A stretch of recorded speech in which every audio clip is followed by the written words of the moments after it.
Yep. commercial. Not commercial yet. All right. Go ahead, guys. Welcome to the Student Sports Network Campercast. I'm Donnie along with Gavin and Conley. And tonight we have got the Cotton Bowl between Texas and Ohio State in the college football playoff semifinal, the second game of this year's semifinal. Gavin, what do you see being a key factor in this one? Well, Ohio State has one of the hottest teams in the nation right now, taking down Tennessee and another team. I mean, Ohio State is looking unbelievable. Their wide receivers, they're going to be tough to play against. Texas defense has struggled this year. This playoffs. It's going to be tough for Texas to contend. I think they can, though. Texas is going to have a season game. Conley, what do you see as the keys to this one?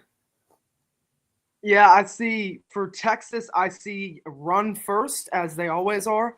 I think the run leads to Quinn Ewers being able to take some shots downfield, because if he goes dink and dunk like he has in some games earlier in this year, like that first game against Georgia, it's not going to work out because that Ohio State defense is fierce. They got Jack Sawyer and other guys up there that are going to be able to stop those short passes. But if Ohio State can stop the run, Texas becomes a one-dimensional team.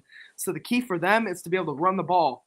And for Ohio State is to stiffen up on defense and make sure that you get your receivers involved early. Jeremiah Smith is very important to this team, as well as Emeka Egbuka, and as well as Tate as well. Their third receiver, very important. All receivers are important for that team. Got to make sure you force feed Smith and Egbuka early. Hit them on some short passes, hit them on some long passes. Get Will Howard going and get the Buckeyes offense going. We've seen. Go ahead. Yeah, we've seen Ohio State get up to two really fast starts in this college football playoff. The Texas defense has looked pretty stout so far. So, Gavin, how does Ohio State keep getting out to their fast starts? Well, I think that's it. Ohio State really needs to get out to a fast start tonight if they want a chance. That's where they've gotten a lot of their momentum. Ohio State, giving the ball to Jeremiah Smith, one of their top receivers all year, the freshman, they have to be able to do that. As for Texas, they cannot let Ohio State get the fast start that they had the last two games. I think that's going to be a deciding factor in this game. Yeah, Conley, on the other side of the ball, how does Texas slow down those Ohio State explosive how they start the game?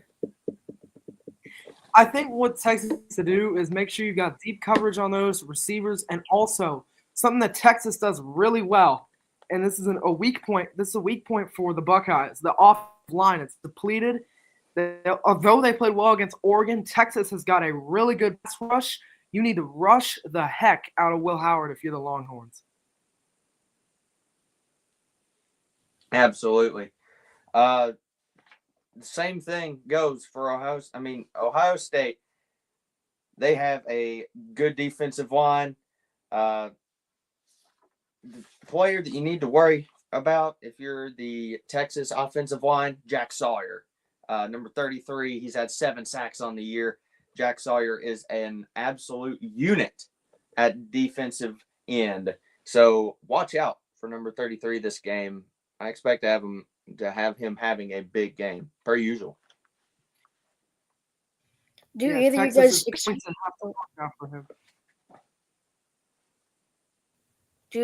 expect to see anything from Arch Manning in this one? I think I see him coming in on the it's 4th and 1 or 3rd and 1. Coach Sark likes to throw him in on short yardage situations to run the football. I don't think he's going to be in there a ton. Maybe a couple passes with the personnel and the scheme of this Ohio State defense. Yeah, Arch Manning, he's been a quarterback that you can just give the ball to and he'll run it. And that's a good thing about Arch Manning. He's a mobile quarterback. He's not the starting quarterback. He's not Quinn Ewers. However, put Arch Manning in there, give him a little bit of playoff atmosphere, a little bit of playoff experience. It's going to be looking good for the next few years because we just have found out that Quinn Ewers will not be back next season. This may be his last game tonight. So giving Arch Manning the little bit of running experience, possibly, playing in the playoffs, I think that would be a good step for Texas to take. Yeah, I would agree with that about the involvement of Arch Manning. So this game is like Cotton Bowl. So this one's in Texas, in Dallas. It's kind of like a home game for the Longhorns. How do you see that playing to their favor in this one? I don't see it really doing much because Ohio State's been such a good team under the lights. They beat Penn State earlier in the season in a high-stakes game. They obviously crushed the souls of Oregon fans in the Rose Bowl. They routed Tennessee. They've been a really good team under the lights, other than that 1-point loss to Oregon earlier this season. So I really don't think this is going to impact Ohio State that much.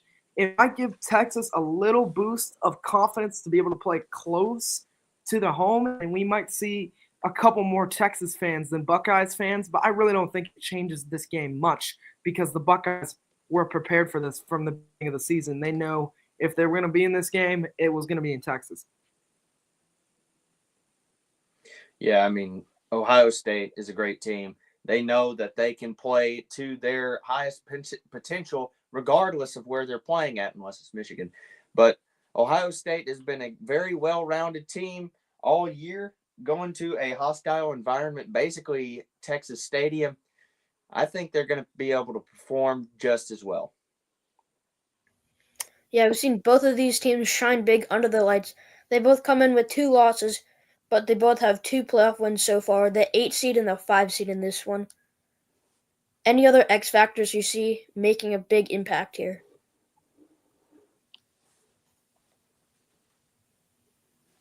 I've got Travion Henderson having a pretty good game for the Buckeyes just because I feel like he's going to be overlooked a little bit. The running back for Ohio State going to be overlooked with how many times they like to look at Jeremiah Smith and Tate and some of those Cornell Tate and Quinshon Judkins and some of those other weapons. I think Travion Henderson is going to have that much more of an impact because Texas defense is going to be staring down some of those other guys, and he's going to be hooked. I mean, you said it. In the Ohio State backfield, Travion Henderson and Quinshon Judkins, 2 very good players that you can have in the backfield. You can give them the ball and go to either side of the field. On the other side, again, what I was saying earlier, Jack Sawyer, a leader of this Ohio State defense. They're going to have to do good up front and get pressure on Quinn Ewers tonight. Yeah, I agree. And on the other side, going against those star players on that Ohio State defense, a player for Texas that could make a big impact is offensive tackle Kelvin Banks. He's been great. He's projected to be a high pick in this year's draft. He would greatly help out if he can provide some great run and pass protection against a stout Ohio State defensive front. Exactly. I mean, Jack Sawyer versus Kelvin Banks on that left side. They may even put Jack Sawyer on the right side because Kelvin Banks has been good all season. And Jack Sawyer, he's on that left side. Switch him over. You could possibly get a lot more pressure on Quinn Ewers. Yeah, I think another guy who we really haven't mentioned today is Gunnar Helm, the Texas tight end, is really a safety valve of Quinn Ewers that he really likes to hit. So I think it is that Ohio State's going to have the defense going to have to watch out for him. I think he's going to be a big part of this game because another one of those guys, just like we were talking about Travion Henderson, Texas got so many weapons. I think Helm's going to be a little overlooked in this game. So if you're the Buckeyes, you got to watch out for that. Yeah, these Absolutely. guys in the trenches are definitely going to play a big part in this one. So, game coming up soon. What predictions from both of you guys? Who do you have? I've got the Buckeyes winning it in a close one, high scoring 31-24. Ohio State comes down to the last session. So for this game, I think I got Ohio State jumping out to an early lead by 14, I think that will be the staple of the game. Give me Ohio State in a thriller, 41-34. Yeah, I've also got a really close score, but unlike you guys, I have Texas winning this one. They've shown they can win the close games against good teams. I feel like they'll step it up in the playoffs. They know what they have against. They know what they have to do going against this Ohio State team who's been explosive since that Michigan loss. They've turned it on. But I have Texas coming out on top by the score of 34-31. It's going to be a really close one down to the wire. That's what I have. So, any other final things to wrap it up before the game starts pretty soon? Nothing here from me. As Texas is running out on my screen, I may be a little bit off, but we'll get that figured out later. Caleb Downs on the defensive side. I think he's going to be a great player for Ohio State like he has been all season. Also on special teams, returning punts. And then on the offensive side for Texas, you got Isaiah Bond, you got Matthew Golden, you have Silas Bolden. A lot of great players in this receiving core for the Longhorns tonight. So Ohio State's secondary is going to have to step it up.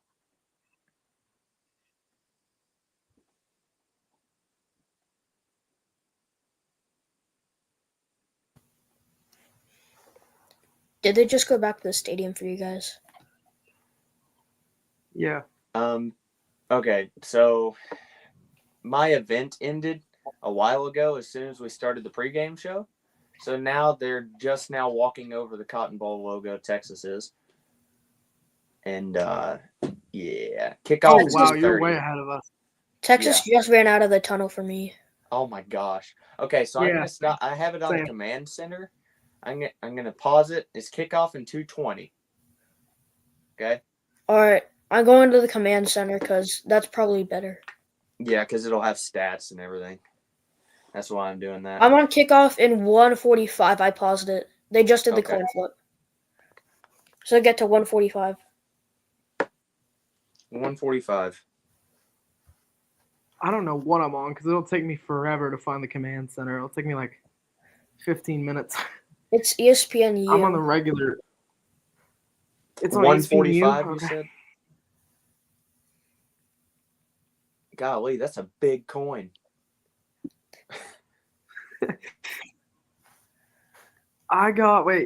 Does it show you?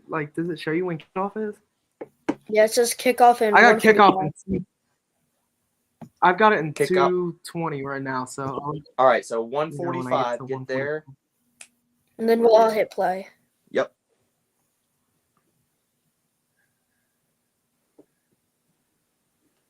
All right, I'll let you know once I'm at 150. I'll start counting down. Gavin, are you at 1:45?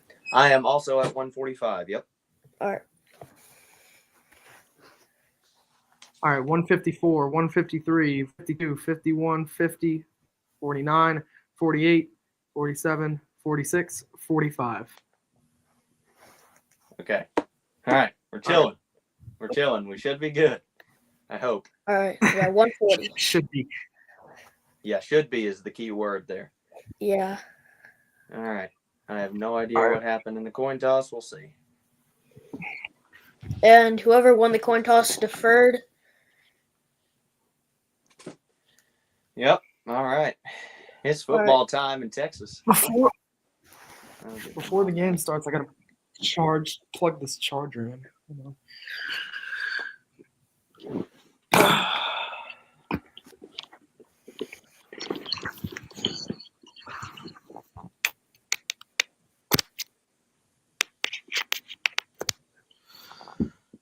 All right. Welcome back into the Cotton Bowl between Ohio State and Texas in the college football playoff semifinal. We've got a great game in store here in Dallas, Texas. Less than 1 minute until kickoff. So I'm Donnie, along here with Gavin and Conley. Great game in store from Dallas, Texas tonight. We'll see what will happen coming up shortly. Kickoff in 30 seconds. Yeah, really excited to see what this game brings. I think it's going to be high intensity, lots of scoring. Really excited to see how both quarterbacks do. Quinn Ewers used to play for Ohio State, which a lot of people forget. He was there for a short time. He said before this game that he's very thankful for Ryan Day and being able to play behind C.J. Stroud, guys. Kickoff team's out, and Ohio State will boot it down to Texas to start this one.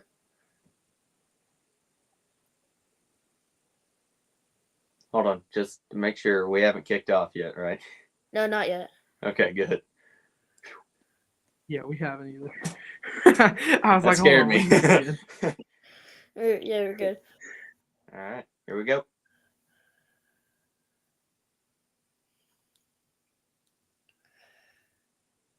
And Jaden Fielding kicks it off, and it's a touchback, brings the ball out for Texas to the 25-yard line. So Quinn Ewers coming out for the Texas Longhorns. He went 20 for 30 with 322 yards in his last game with 3 touchdowns and 1 interception. So against this Ohio State defense, you got to get rid of the turnovers and keep the ball in your hands.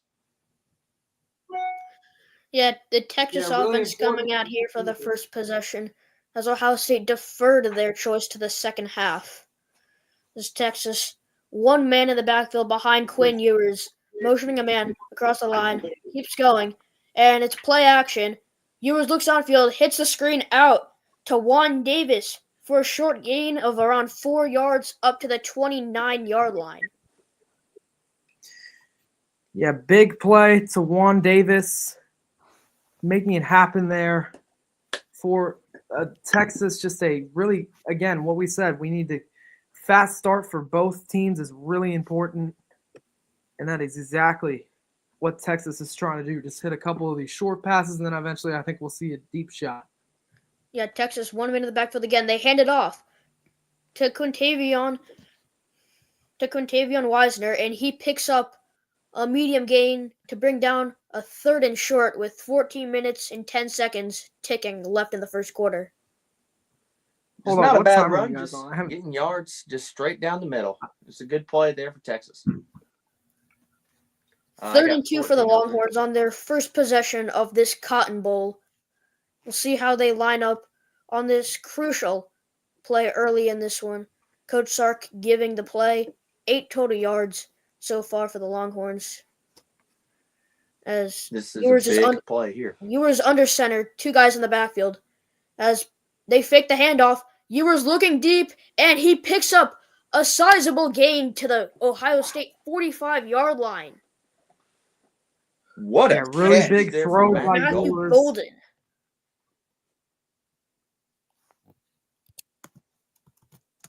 Just one hand comes down with it. Barely caught that ball. What a play there from Golden, and that's just showing the athleticism from one of the highest the highest receiving wide receiver on this team. Yeah, they've been really good at swinging it up. I just saw that play. Like, I literally just saw that Ewers play. with the end around, gets it off to his man, and Ryan Wingo gets a short gain going out of bounds on the left side. So just a nice bounce out play there, getting about 6 yards on that one. Just a good little play, just keeping on getting chunk yardage, going down the field step by step. And they're in Ohio State territory now. Yeah, Texas with that crucial 3rd and 2 pickup on that 24-yard reception on 2 plays ago. But that 6-yard gain brings up a 2nd and 4. Quinn Ewers alone in the backfield, dropping back to pass, and he looks and it gets deflected at the line by Ohio State. Jack Sawyer in on that one. And there's that impact player, number 33, Jack Sawyer, doing the thing he does. And this time he got the pass deflection. Good job there by the defensive line for OSU.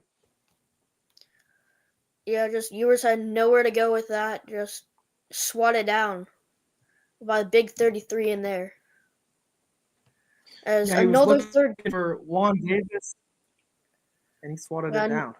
Another 3rd down for the Longhorns as they run it here, And Quinshon Wisner gets stuffed for a 1-yard gain. He cannot go anywhere. 4th down. And this is what we were talking about earlier this game, or early in the pregame show, how they need to stop the run. Ohio State needs to stop it to make Texas a one-dimensional team. And Texas, their offense is out there on this 4th and 3 in Ohio State territory. Ewers with the back next to him, motioning a man across, and they hike it. Ewers looking for a short target, and he throws it at the feet, and it is incomplete. Ohio State forces a turnover. Yeah, really gutsy play by Sark to even send his guys out there. Quinn Ewers tries to throw it up towards the middle, and Ohio State's just there to get rid of it, swat it down. Jack Sawyer was trying to get pressure to Quinn Ewers. Everybody thought that Texas was going to punt it. But the offense stays out there early. And number 3, Jack Sawyer almost got to Quinn Ewers. Gavin, you mentioned him in the pregame show.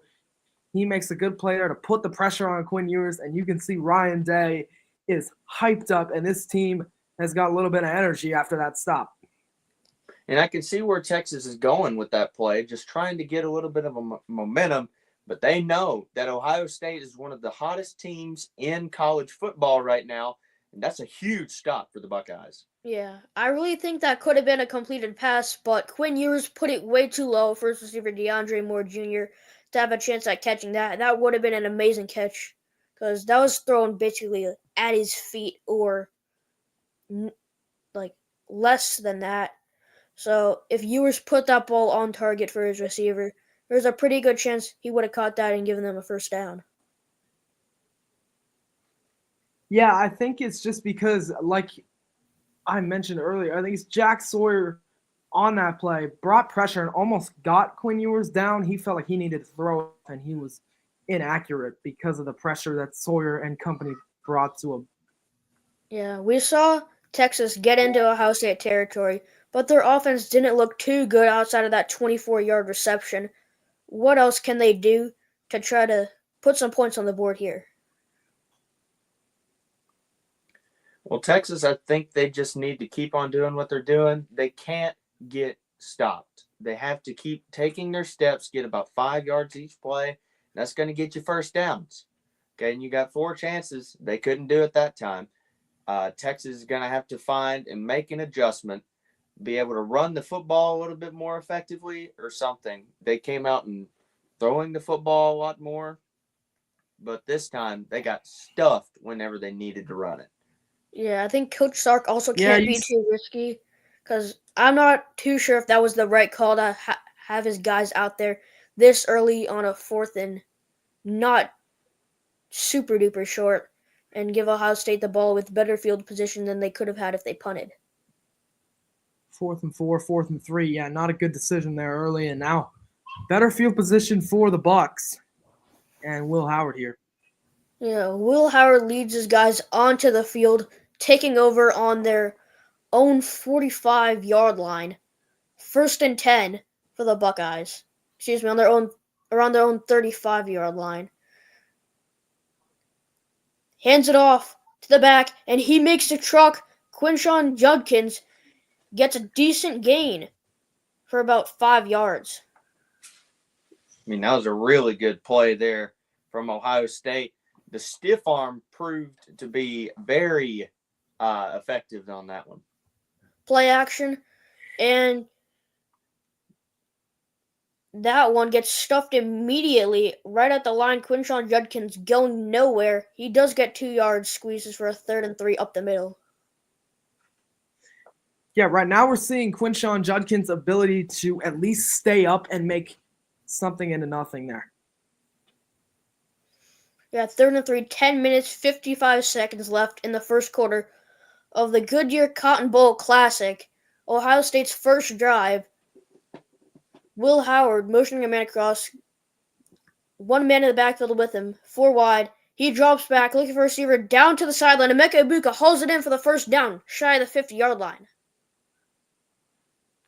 It's a nice little play call there, just getting the short pass and getting the first down yardage that you need. It's a great play there from Howard, just finding the open man, not getting too greedy with the football, just getting to the sideline, stopping the clock. Take your time. Yeah, now 1:15 and counting remaining in the first quarter. 1st and 10, just shy of the 50-yard line for Ohio State.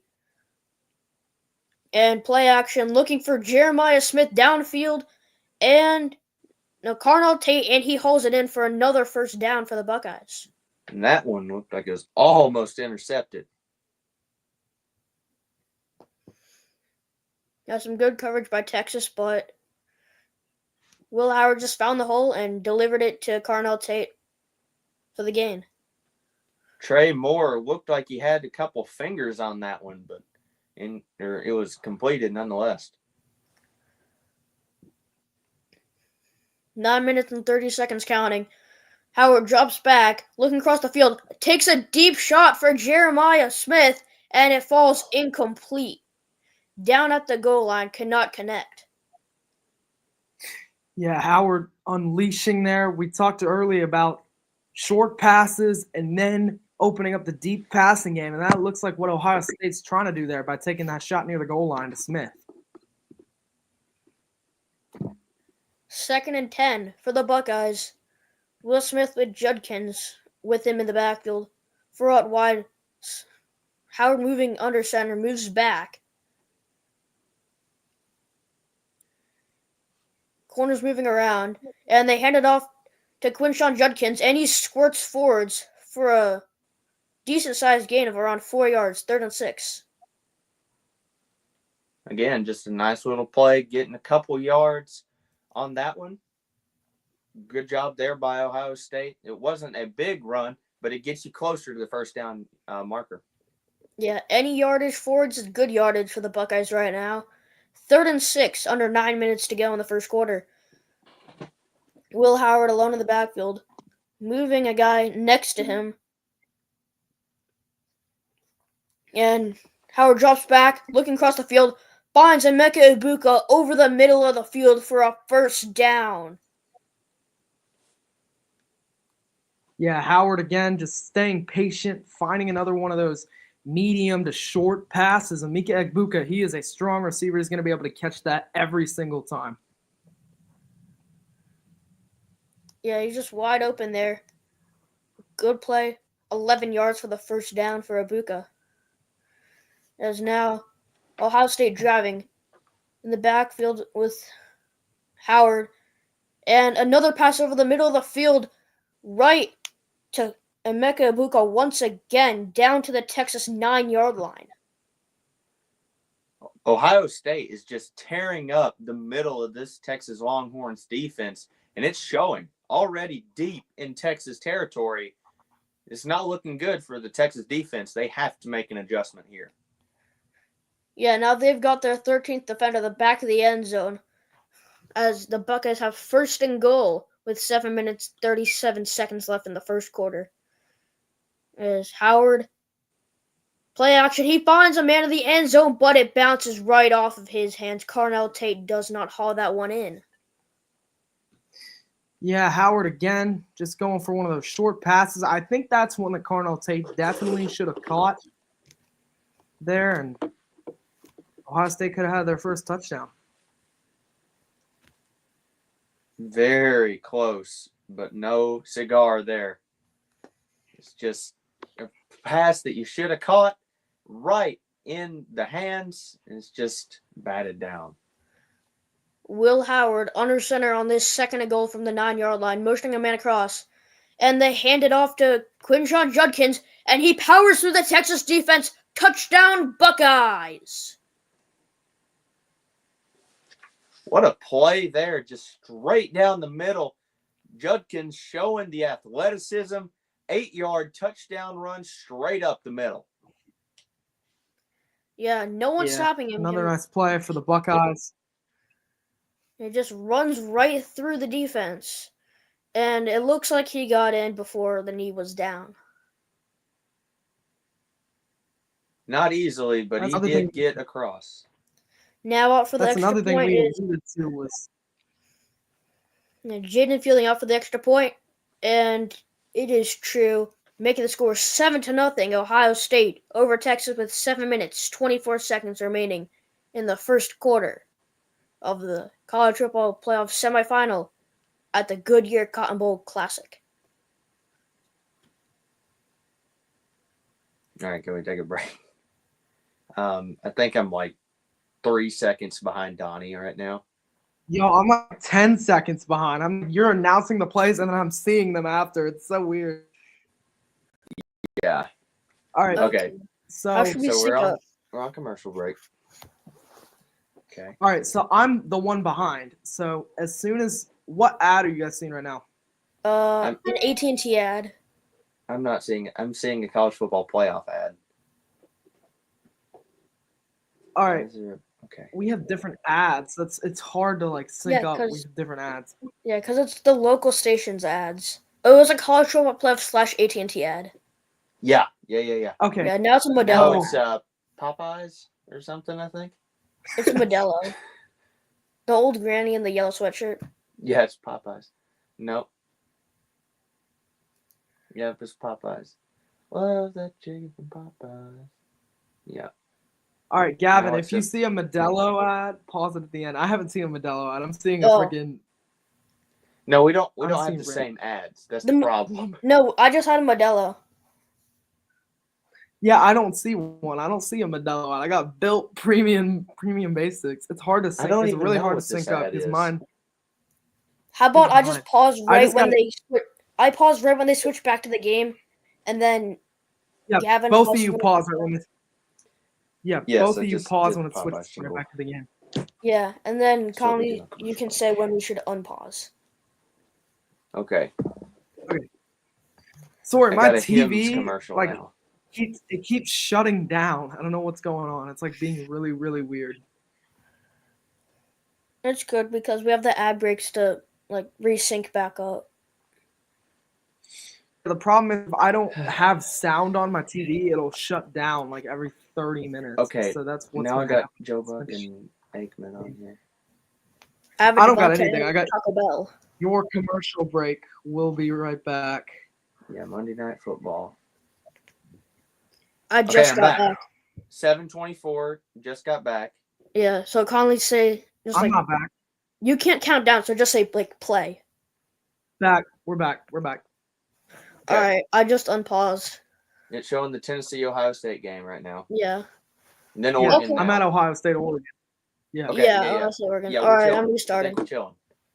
All right, welcome back into the Cotton Bowl. Ohio State just put together a scoring drive of 65 yards to score the first points of the Cotton Bowl.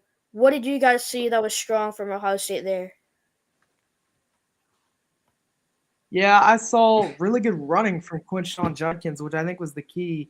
He was able to break tackles on that first drive and stay up with some determination to score that touchdown as well. Yeah, Absolutely. that 10-play, 64-yard drive took 4 minutes and 18 seconds off of the clock as Ohio State gets ready to kick it back off to Texas. And we'll see what the Longhorns can muster up on their second possession of this one. So here we go. Here's the kickoff. And, I mean, Ohio State had a great drive last time. We'll see if Texas can respond. Fielding boots it for another touchback out to the Texas 25-yard line. Yeah, we will see Texas punted on their first drive. Really important for them to get going. Ohio State in this playoff has been a quick strike team. They weren't like that at the beginning of the season. Now they're a first half football team.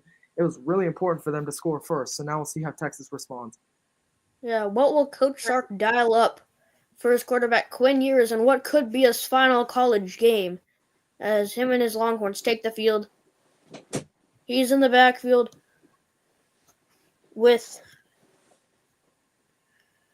and pressure from Ohio State, and he goes down. Quinn Ewers is sacked by JT Tumalau for a loss of 4 yards, second and 14. Yeah, JT A rough Tumalayu start. getting in there to sack Quinn Ewers, and that's one thing we talked about in the pregame show as well. get pressure on the quarterback. Yeah, now it's 2nd and long for the Longhorns. Ewers play action passes and gets the first down past the 35-yard line to DeAndre Moore. That's exactly what Texas needed. After the sack, just trusting your offensive line to protect the quarterback again, and they give it to Moore on that play. Good play there from Quinn Ewers and the Longhorns. Yeah, well, Texas get some momentum here and motioning a man across one guy in the backfield with Ewers.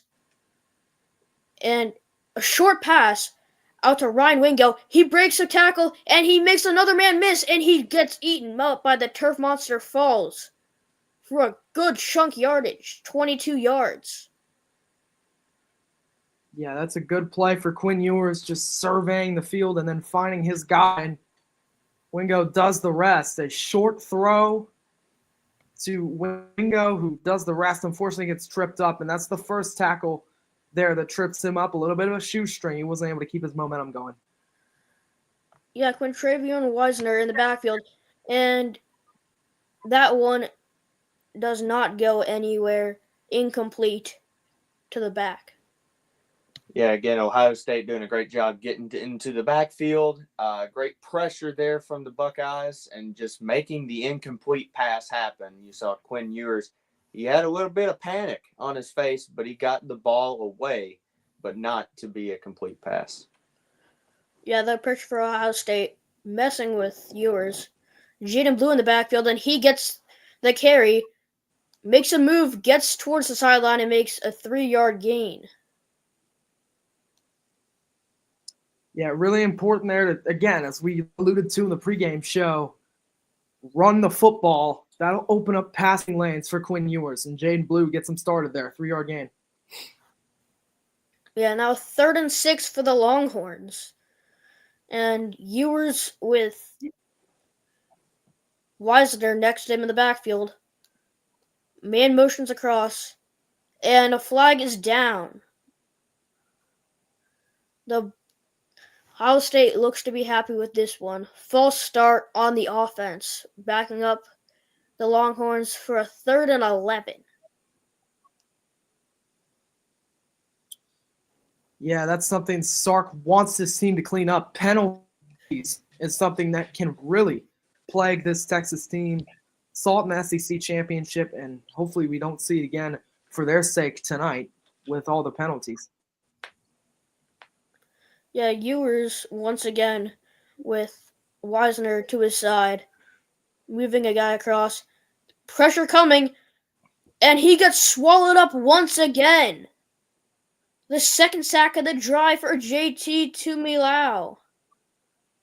There's two this drive.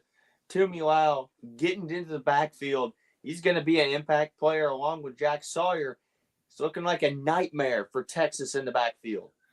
Yeah, 4th and 16, just ahead of midfield. This looks like a punting scenario with 4 minutes, 30 seconds left in the first quarter. Ohio State with the lead.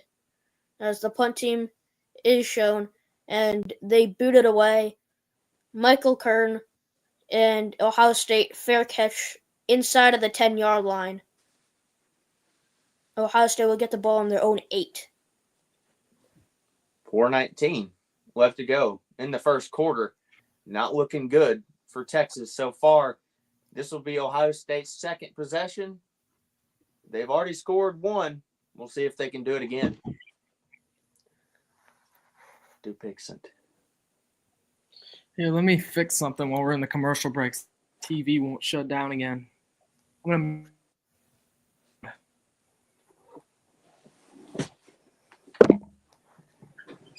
Does anybody else have a Dupixent ad as well? I don't know what this is. Carvana. No. Okay. I think this is like a local ad segment. Golly, man. This. Well, we always got to do that. Makes the casual student broadcast team that everybody does. No, I'm just kidding. But All right, I turned my volume down really low, so my won't shut down again. It's like one volume. All right, that's good. CVS. So as long as we stay synced up back from this ad break, I think it should be good for the sync. Well, Okay. I'll tell y'all whenever we get back. Hopefully we'll be good. We'll see.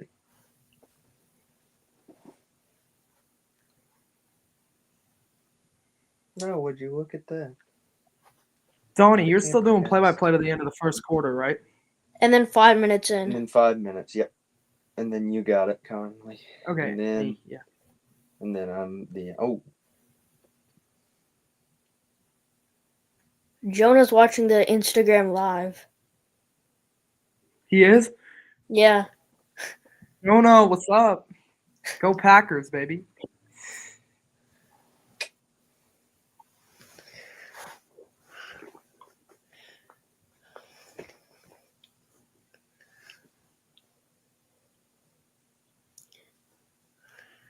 Gavin said hi to himself. I can hear it. I can hear my TV a little bit, but it's fine. It won't affect me.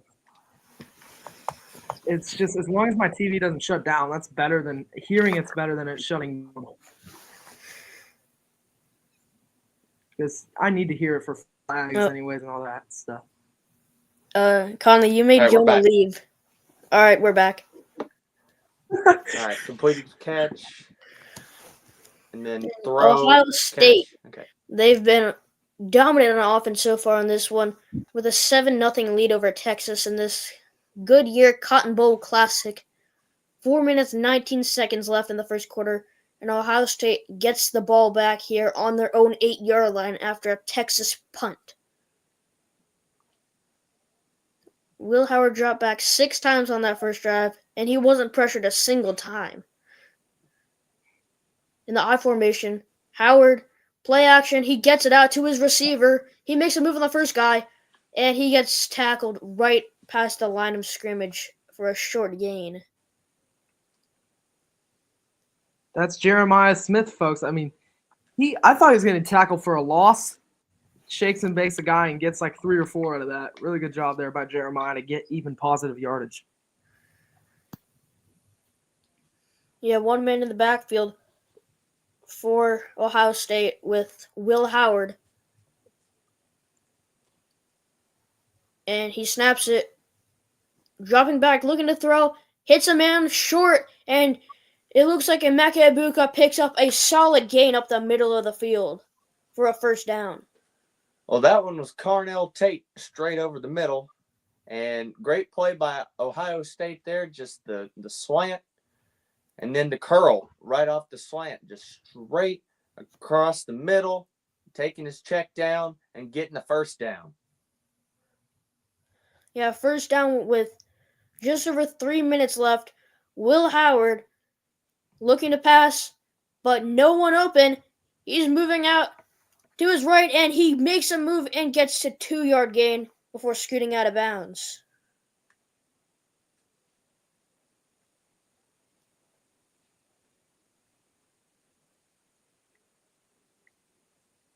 I don't know if Conley's there, so it's just you saw Will Howard do a pump fake twice like he was going to throw it, but he didn't want to take a risk, and he had to run away with it. Couldn't do much there at all.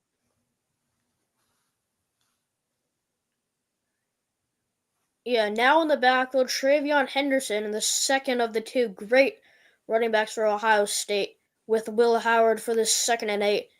And Henderson gets the ball.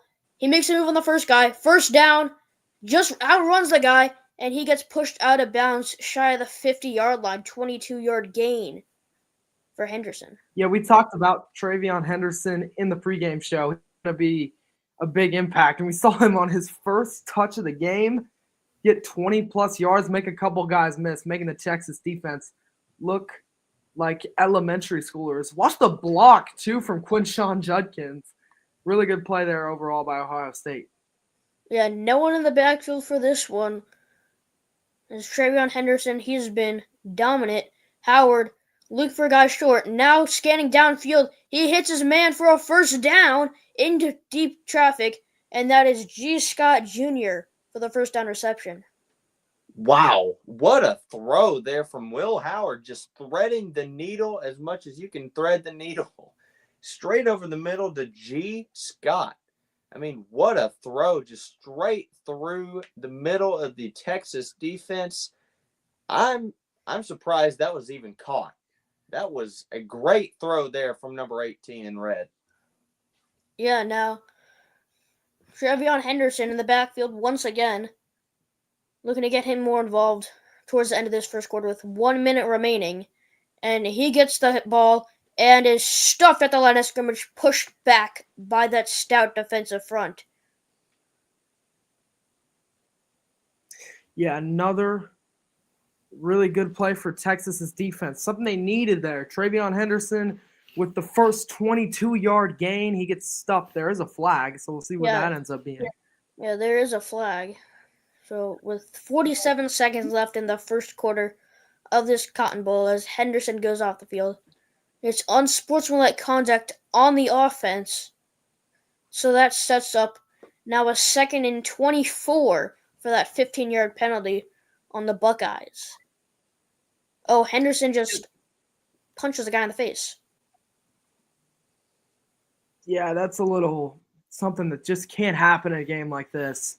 Travion Henderson, a pretty dumb move. That's the only way I can describe it in a situation like that where this team is driving. Now you set them back.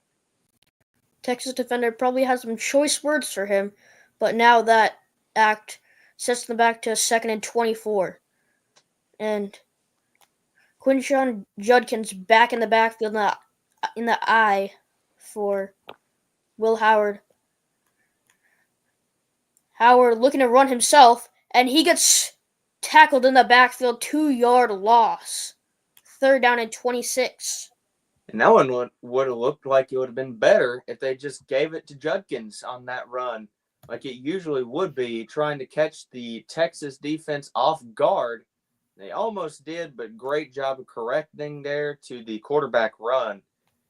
It's just a good play there from Texas. Yeah. As Ohio State does not have to run another play in this first quarter, 10 seconds left.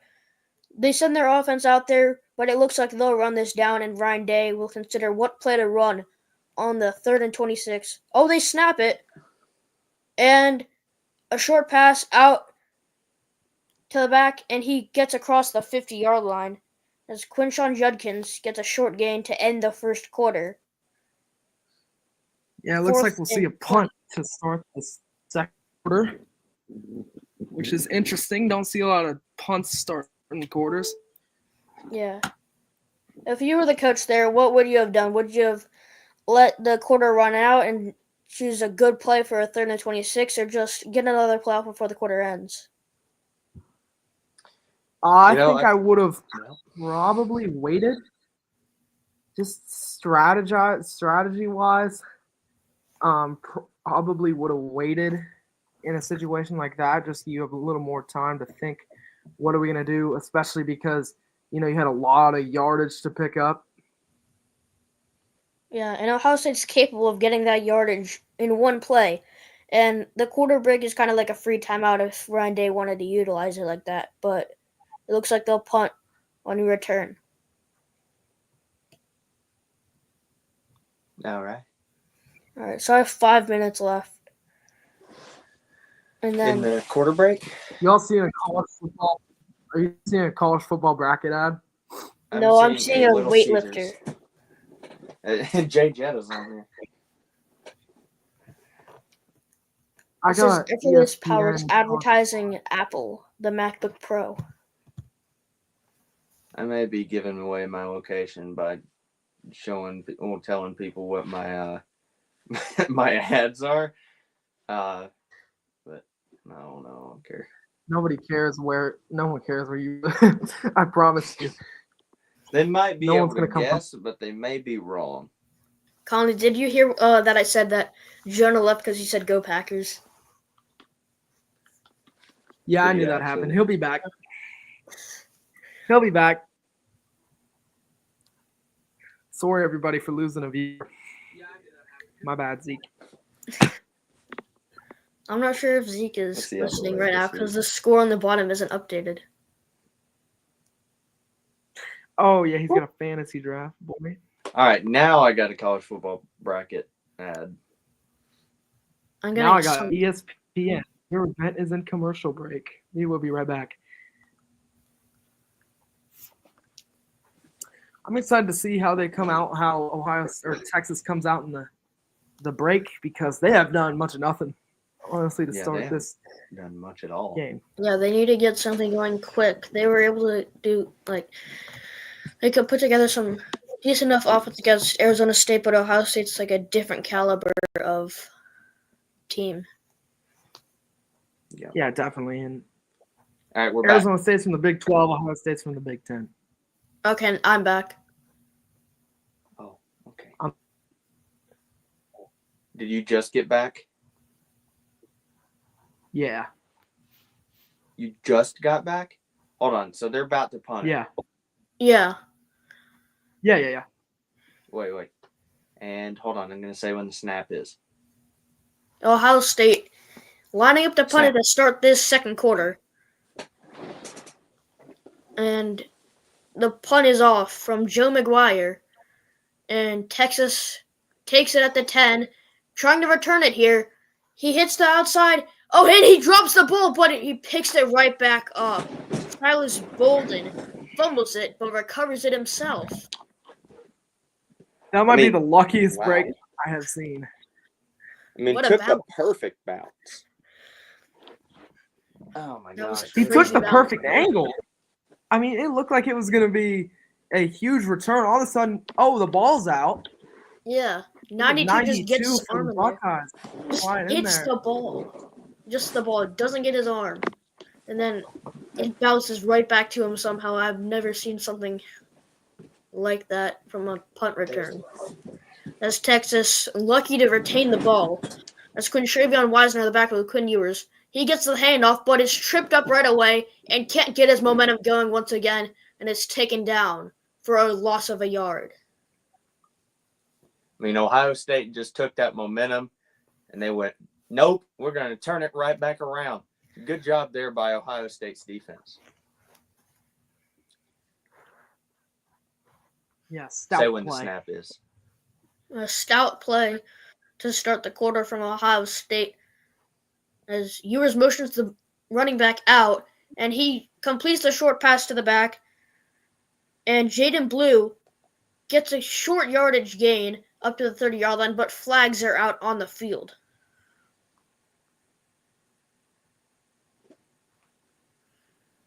Yeah, it's going to be another one of those self-inflicted wounds, I think, on Texas. They're looking at the offensive line, I think. Personal foul, face mask on the offense. 10-yard penalty will set them back to their own 14. Don't see offensive face mask for a wide receiver too often. That was on You Matthew don't see Golden. that ever. Matt Golden with the face mask. Watch him grab the face mask of Simon there. Something you will never see. Yeah. There's way better ways to go around to make that block, but that just makes it a little harder for Texas. 2nd and 21, Ewers alone in the backfield. Moving up in the pocket, finds his target over the middle of the field, DeAndre Mason Jr., up to the 25-yard line. 3rd down. Just great pocket presence, may I add, from Quinn Ewers there. Just getting it straight over the middle and feeling the pocket, move around him, but he made the complete pass. Great play there. Yeah, 10-yard gain, offsetting that penalty, but they lose the down. 3rd and 11 for Ewers.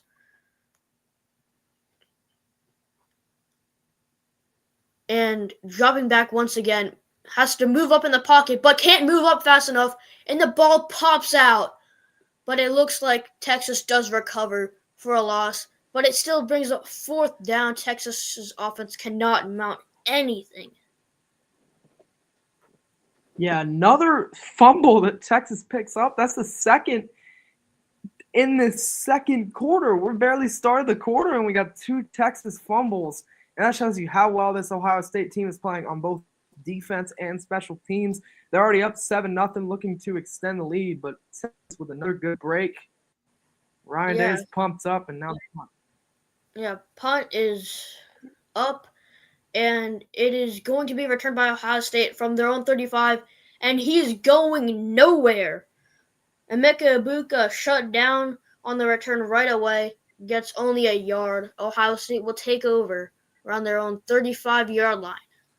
12 minutes, 28 seconds left in the second quarter of the Cotton Bowl College Football Playoff semifinal. Hold on, how much time is it? 2 fumbles. 12:28. All right, so you got 2.5 minutes left. What just happened? Yeah. How'd they get 2 fumbles? Yeah, I was like, 2 fumbles. I was like, holy crap. I'm trying not to be excited. I literally just complimented Quinn Ewers' pocket presence, and then he gets freaking sacked and fumbled. Are you kidding me? Yeah, he just drops the ball. He just drops the ball. Wow, Gavin, good timing. Good timing, Gavin. Yeah, I remember the last time a quarterback dropped the ball. Oh, yep, I remember too. It was pretty good. It was not very good. It was very ungood, I would have to add. Yeah. I hate this season. How much snow did you guys get? I got 6 inches. Yeah, about the same here. I got 1 inch, guys. Bruh. I had 3 days in North Carolina. I was hoping to get 3 inches. No, we got 1 inch of snow. I had 3 days off and then a 2-hour delay. Oh my! 3 days off and a 2-hour delay. Nice. We got today off. I don't know if they're gonna give us Monday off or not. I hope they do. Did you have the whole week off? I was supposed to have an exam. No. Wait, what? When did you have school? I had school Tuesday, Wednesday, and Thursday. Oh. Yeah. Gavin, you got Monday off? Why the heck did you get Monday off? Yeah, we just didn't do school Monday. It wasn't really off. It was just we just didn't do anything. There was nobody. Well, I mean, it was a teacher staff thing that day. Yeah, I had the start of the week off. Yeah. And then apparently we're supposed to get lunches tonight. I had an exam today, so I was hyped that we didn't have school. I was like, heck yeah. How do you already have an exam? We have 8. It's semester exams. What class? Is it an AP? Math. I wasn't trying to do that. Oh. No. Honors. Oh, crap. I forgot. I have freaking English homework. Okay, we're back. Oh, yeah, we're back. Matthew Golden's going to the locker room. Yeah, Matthew Golden, the guy who committed that face mask penalty on that last Texas drive, heading back to the locker room as Ohio State takes over from that second Texas punt of the game. Texas has not been able to do anything when they've had the ball on offense, and Ohio State back with a 7-point lead. Second quarter, 12 minutes, 28 seconds to go in the Cotton Bowl. And Will Howard leading his guys back onto the field, starting their drive at their own 34-yard line. Ryan Day, 68-10 as a head coach entering today. Howard rolling out to his left, and he finds his man on the sideline, connecting to Carnell Tate for a 7-yard gain and 2nd down and 3. I don't know about you. I saw Ohio State doing a great job of selling the play fake and kept the pressure off of Will Howard, and he made the great play, getting 7 yards on that one. Good job there from the Buckeyes. They let him roll out freely, find his man clearly, and make a good gain. 2nd and 3, another play fake, another screen out to Carnell Tate as he picks up the 1st down, 2nd reception on this drive. Yeah, Carnell Tate, 4 catches on 5 targets and 40 yards, about 40 yards on the day. He has been really good for this Buckeyes offense so far. Yeah, he's been Will Howard's go-to guy so far for Carnell Tate as Howard drops back trying to throw again. Pressure coming in his face, and he throws it away. No receiver in the area.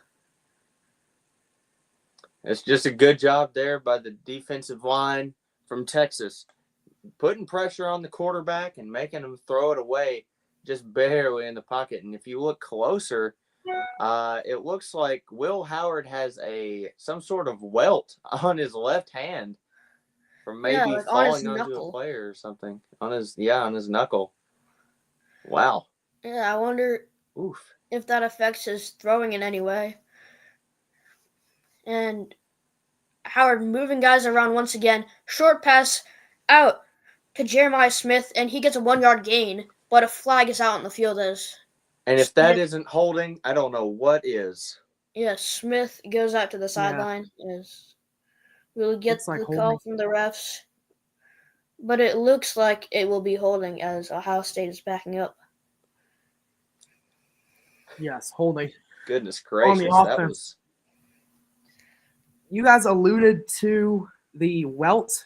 I don't know how much impact it has on their throwing, but we see more short throws today, and I wonder if that is something that they're keeping an eye on and trying to work the short throws because of that welt, that big welt that Will Howard's got in his hand there.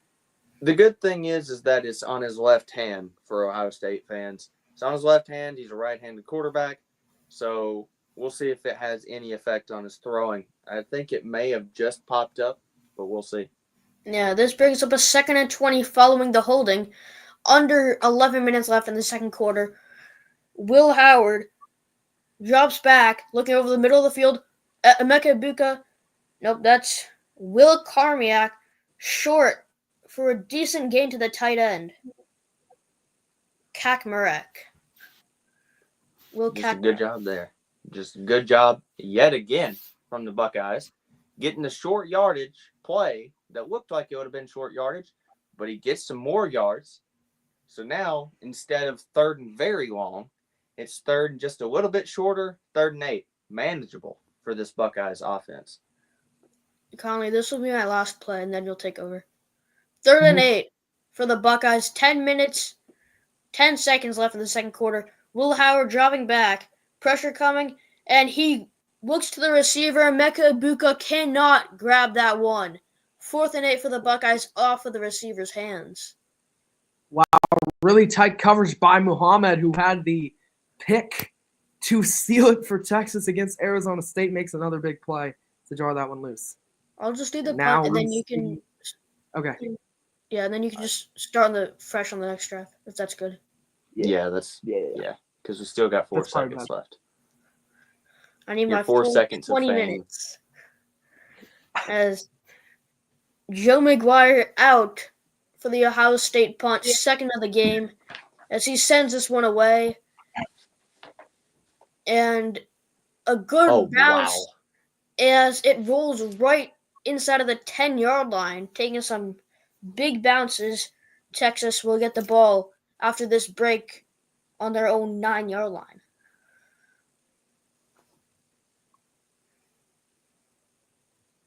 Looks like we're about to go a break. 7-0. Buckeyes lead. Texas has the ball now. And now we are in commercial break. Penn State, SMU, 2 teams that have been eliminated. That game hurt me to watch last night. I'm just going to be honest.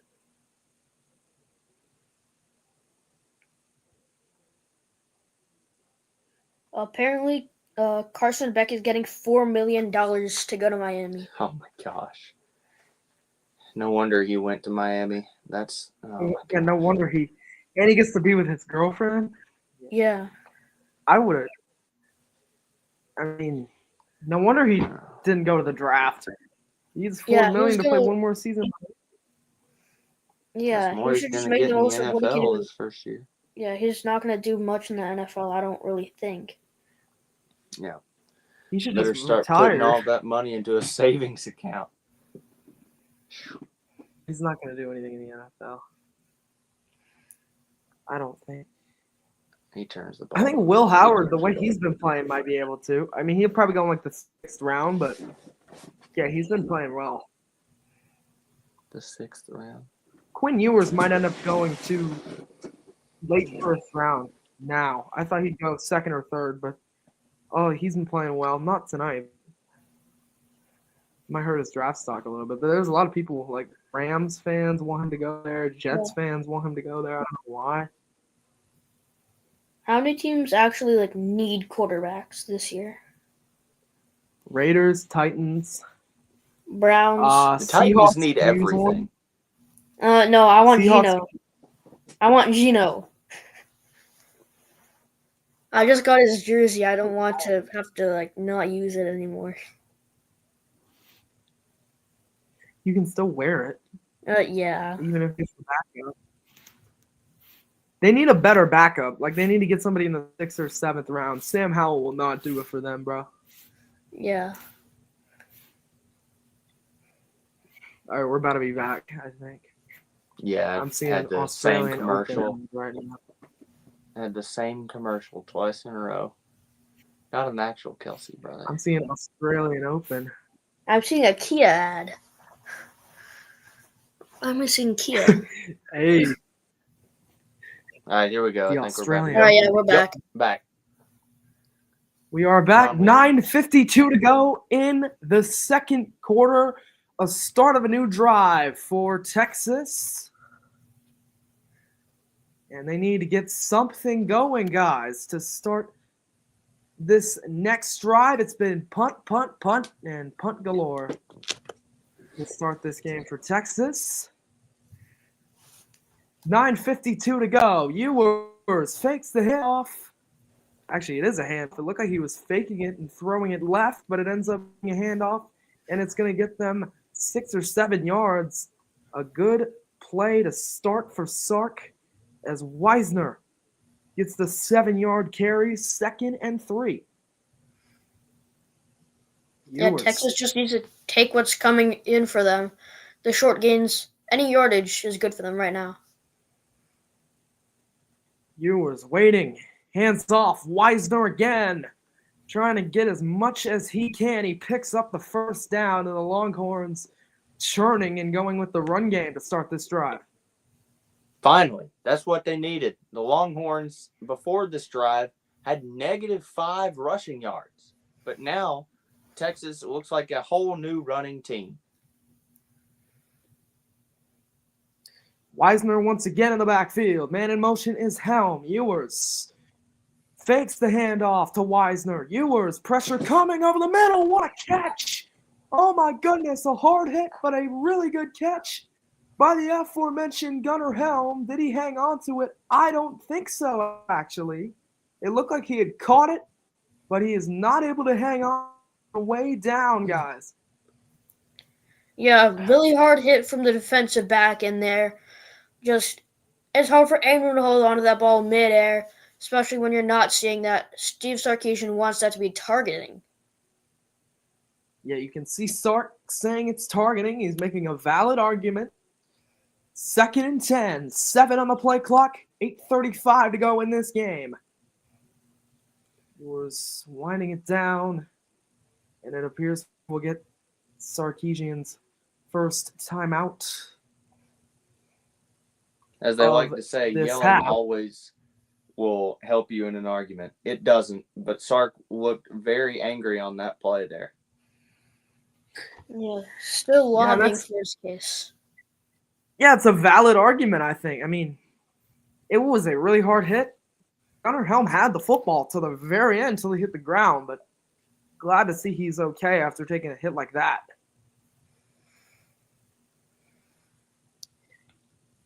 Do you think they're about to take a look at this one? With the play clock not running, they might, but it looks like it's about to be game time yet again. 8:45 to go. Ewers has got Wisner in the backfield again. Takes the snap. Will fake the handoff. A short throw is caught, but an immediate tackle. Ewers going the short throw to Moore. Hancock coming in to make the tackle. Another one of those short passes, and we've got a Buckeye down on the field. Always hurts when you see guys injured in games like this, doesn't it, guys? Yeah, and now with the extended playoffs, these guys will be taking more hits, more plays, more games that they've ever played before in their college football careers, because now it's both of these teams' third playoff games. Yeah, another offensive line injury, and watch how physical he gets, and he just gets the helmet hit, and it wasn't intentional, but unfortunately, really unfortunate to see an injury like that in a Cotton Bowl game like this, guys. All right. All right, we're on break again. Dude, that gunner helm hit was maybe the hardest hit I've seen in a long time. Yeah. I've seen harder, but golly, that was a vicious hit. Like, Yeah. golly. I thought it should have been total. I wasn't really looking at the helmet, and then I didn't see that on the replay either. So I need to see a third replay. Yeah, maybe it wasn't, and I don't know. I think that But what I'm they were just glad trying he's to okay. argue is like the defenseless player thing. Oh my gosh. Big Al is having a day in Tuscaloosa. Sorry. It always has to be about Alabama. Yeah, he's having fun. He's doing snow angels.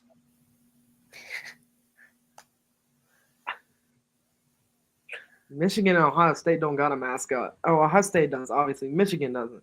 Ohio State's got Brutus. What am I saying? Michigan doesn't have a mascot. That's boring. Wait, Gavin, What what would did their you say? mascot be? A Wolverine. No, but there's not like a guy dressed up as a Wolverine. I know. Do it. Have a mascot. Alabama's mascot has went through horrible times. I think you can do fine for 1 year having like a bad mascot. Yeah. How did you guys become fans of your college teams? Alabama's got that's mascot now. Oh, Oh, wait, we're we're back. We'll do that later. 8:31 to go. The second quarter, we had a Buckeye get hurt. We had Gunnar Helm take the really hard hit. And now we're back for some more of the Cotton Bowl. 7-0. Ohio State. You see Carnell Tate 4 for 39. Judkins 4 for 20. And a touchdown. Their leading rusher is Travion Henderson. Has got 2 carries for 23 yards. His first was 22. His second was 1. So Ewers and the Texas offense coming back out on third down.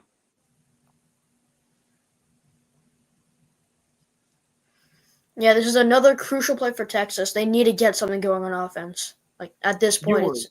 it's necessary. Alone in the backfield. No one with him. Signaling pass play, obviously. Man in motion, coming to the backfield.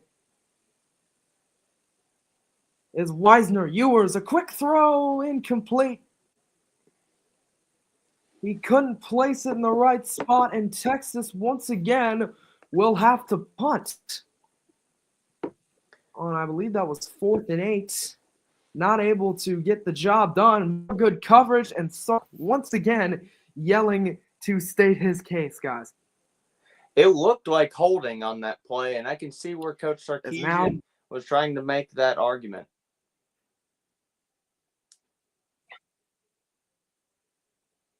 And now we see a punt from Texas. It's booted away.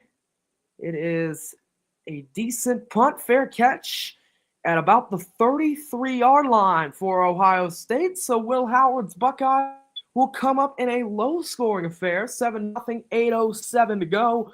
Still a one-possession game. 8:07 to go in the second quarter.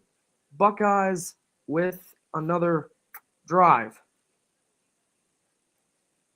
They receive the ball in the second half. That offensive line injuries need to keep an eye on. I don't think this is what group. Anybody was expecting. A low-scoring game. 7-0 as of right now. Yeah, the Texas defense has been all right except for that touchdown drive. But Ohio State just outclassed them when Texas has been on the offense. Howard. Shotgun. He's going to hand it off to Henderson. He is stuffed. Travion Henderson goes nowhere. Barely getting back to the line of scrimmage. Henderson, his last 2 carries have been for 1 and now 0. His first was for 22, and Texas stopping him, but now another injury. Yeah, now we see the previously injured Buckeye. He's out of the medical tent, trying to run on that ankle.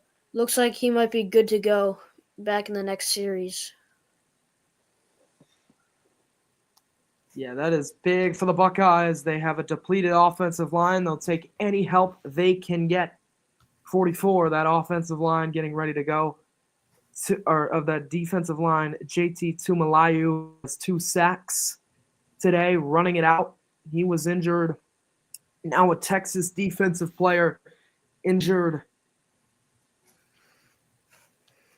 Tumalayu with the brace on the ankle, looks like, and now he's just trying to run it out. It's just hard hits everywhere in the trenches, helmet to helmet, bodies on bodies. Everyone, they're putting it all out there for this possible shot at the national championship. Yeah, why wouldn't you? I mean, it's a shot at the national championship. Notre Dame's a tough team here. It's Howard with Henderson and Judkins in the backfield. Henderson moves over to the right. Howard, a pitch to Judkins. Judkins gets a good block. Judkins nearing the first down. Still got about 4 yards to go. There is a flag. Will it be coming back? It looks like it will, Conley. It looked like a holding on the Buckeyes, and it will be. So now holding it'll be on the a lot further. Offense. Another penalty on this offensive line. There's been a lot of talk about, can this offensive line do its job? Well, they've scored 1 touchdown. They've got a couple holding penalties. They've got a really good Texas defense. They cannot keep holding these guys. They've got to figure out some other way to stop the defense. And that is the way Texas can win this game, is to keep drawing these penalties and keep putting pressure on Will Howard here. Another 2nd and long. 2nd and 20 after the holding penalty. Play clock down to 2. Howard gets the snap off. Howard dropping back. Man in his face. Ball is caught by G. Scott, but it is a big loss for G. Scott, and he is slow to get up. G. Scott, 7-yard completion. It looked like they were trying to drive him back. Yeah, the penalty is really hurting them, because if it weren't for that hold, it would be 3rd and 3, even if they didn't have a gain on that previous play. Yeah, 3rd and 13 instead, Donnie. And Will Howard getting ready to throw. Howard dropping back and spiking it in the dirt. He sees a flag. We don't know who it's going to be on. Likely the Buckeyes again. They've already had 3 penalties for 35 yards. They cannot afford this. We talked about Texas taking penalties and a false start this time. So another offensive line penalty hurting Ryan Day's team. It is 3rd and 18, guys. That's just 4 penalties for 40 yards. Lack of discipline here from Ohio State in the first half. Texas is looking to be the better team on penalties this game. 2nd offensive line penalty on the drive, the holding and the false start. Howard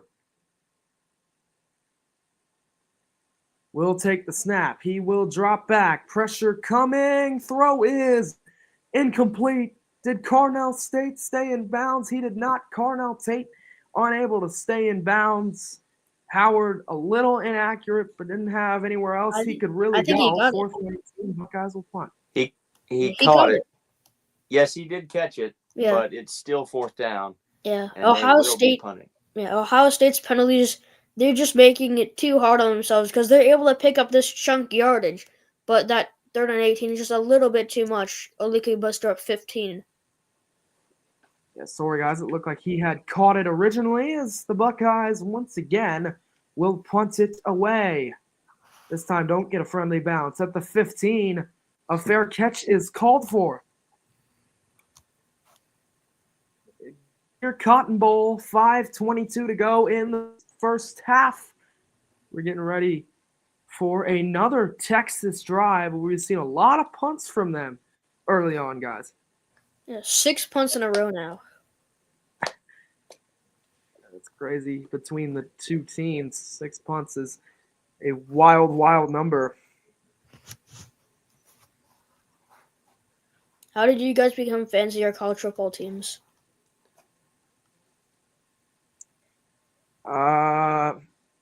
I became an Ohio State fan. I don't honestly remember how I became an Ohio State fan. I've been a fan for like 10 years. Why are you an Alabama fan, Gavin? Because my dad, he lived in Alabama. He lived in Birmingham, and my whole family is Alabama fans. And how come you're not I a was Tennessee raised the fan? correct way. How come I'm not a Tennessee fan? Well, I don't want to say it. Well, I mean, I do want to say it, but I don't at the same time.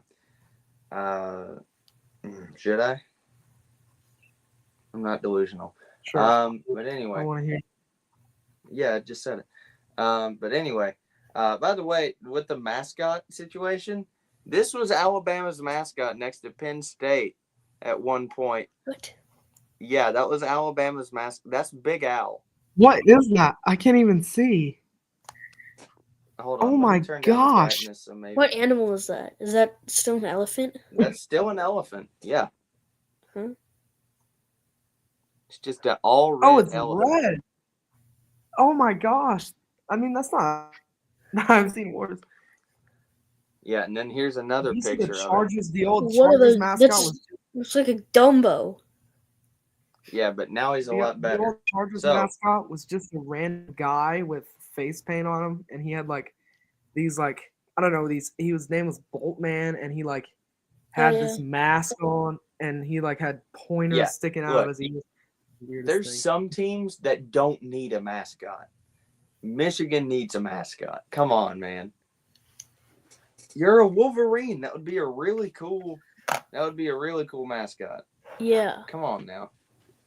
What teams do you think don't need a mascot, Gavin? Asking you that.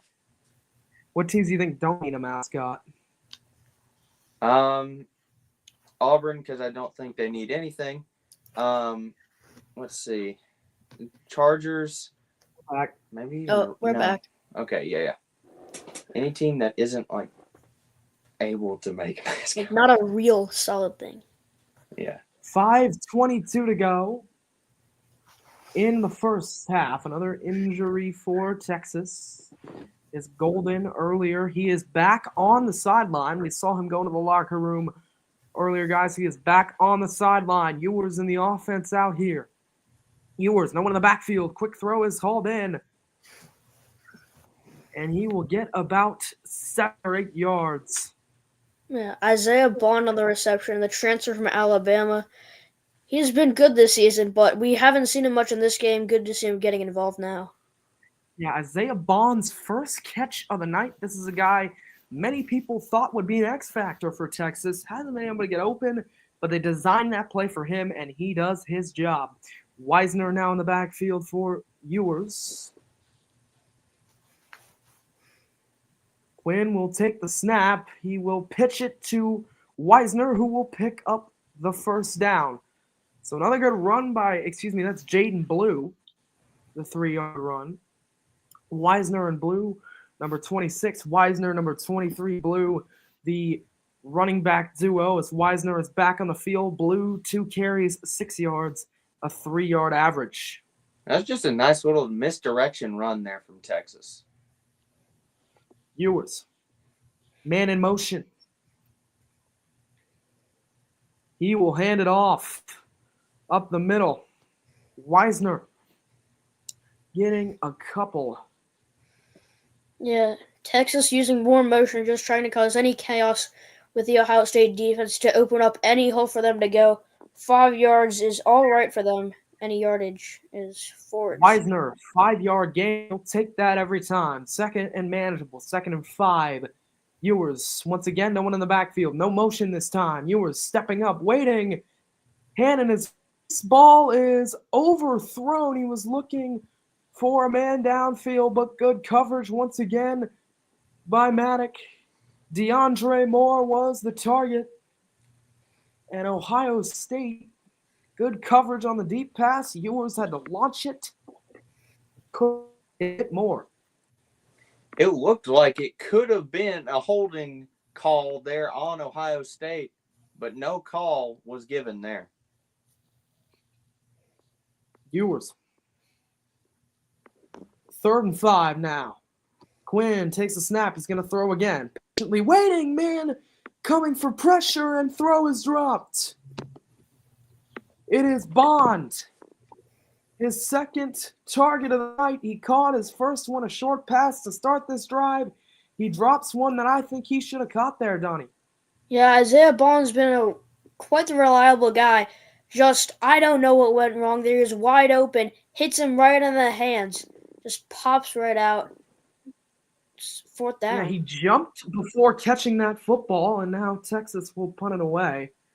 Jumping before catching has been something we've seen a little more often, leading to drops as Egbuka calls for the fair catch. If he had stayed on his feet without jumping there, might have caught that. He's got a burst of speed. We know how fast Isaiah Bond can be, and we know he could have turned that into big yardage. No one in his area. But another Texas punt every single drive of the punt. This Texas offense can't get going, Gavin. What's your key for them to keep going from here on out?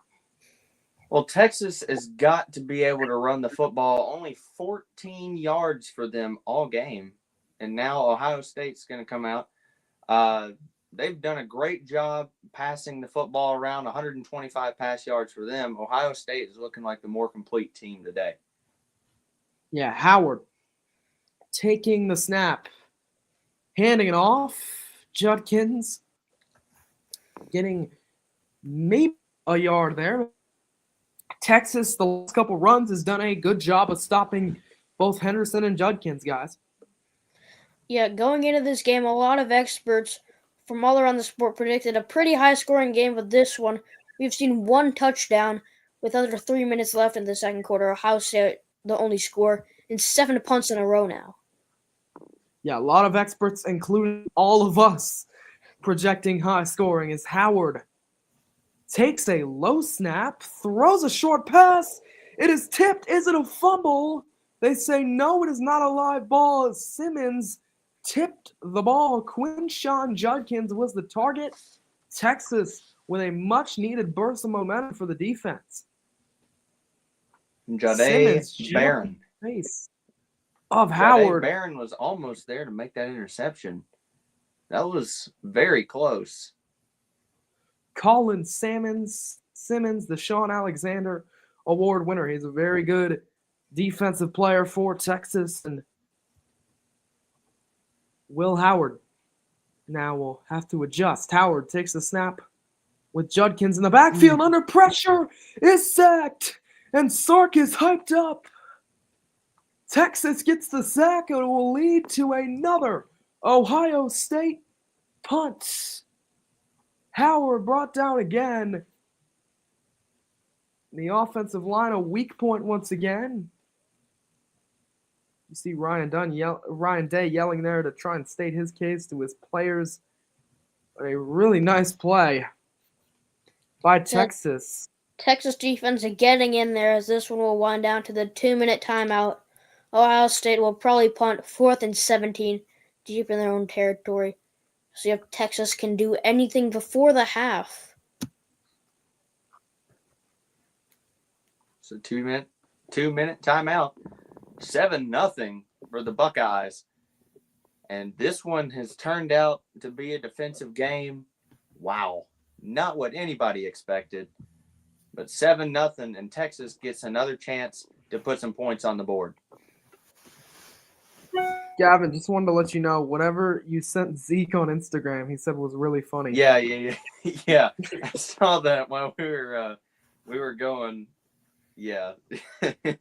Yeah, I heard that it was pretty funny. So, yeah.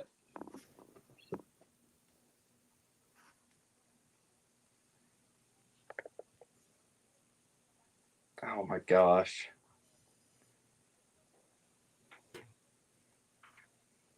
My friend is insane. I'm not showing this on the broadcast, but I might send it to you, Conley. Well, no, I can't because he's okay. Dude is out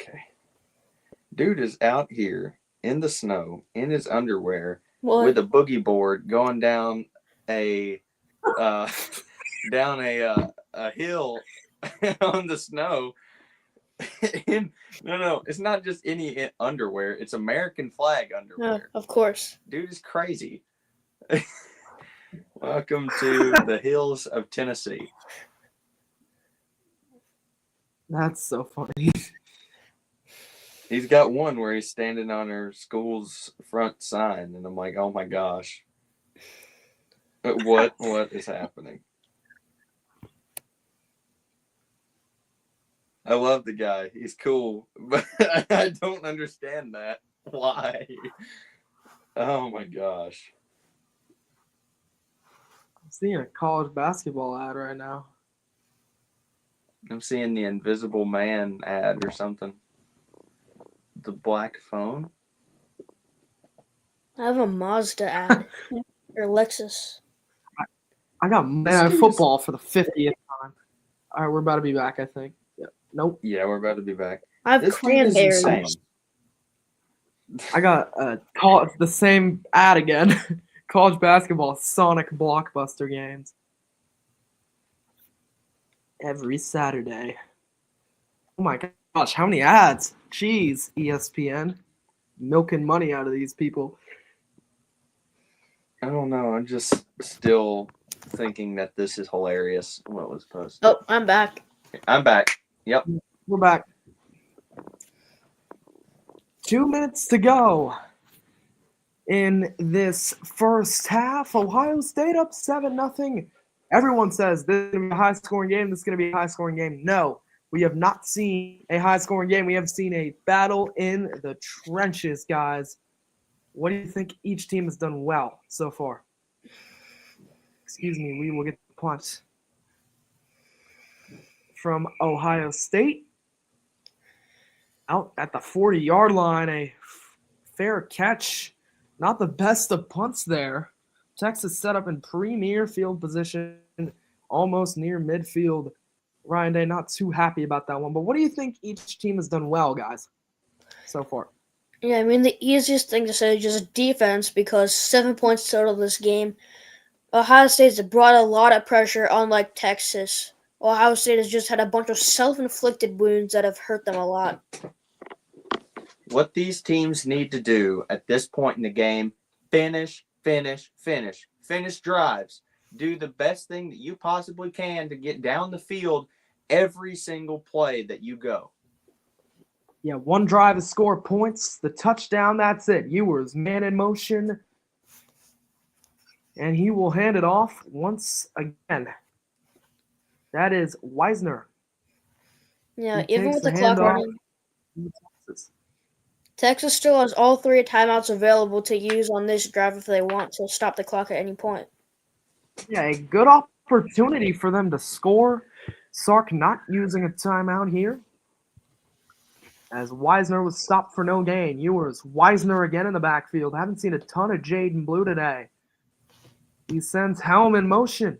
Ewers fakes the pitch to Wisner. He's going to throw it out of play. There was a receiver in the area. That will not be intentional grounding.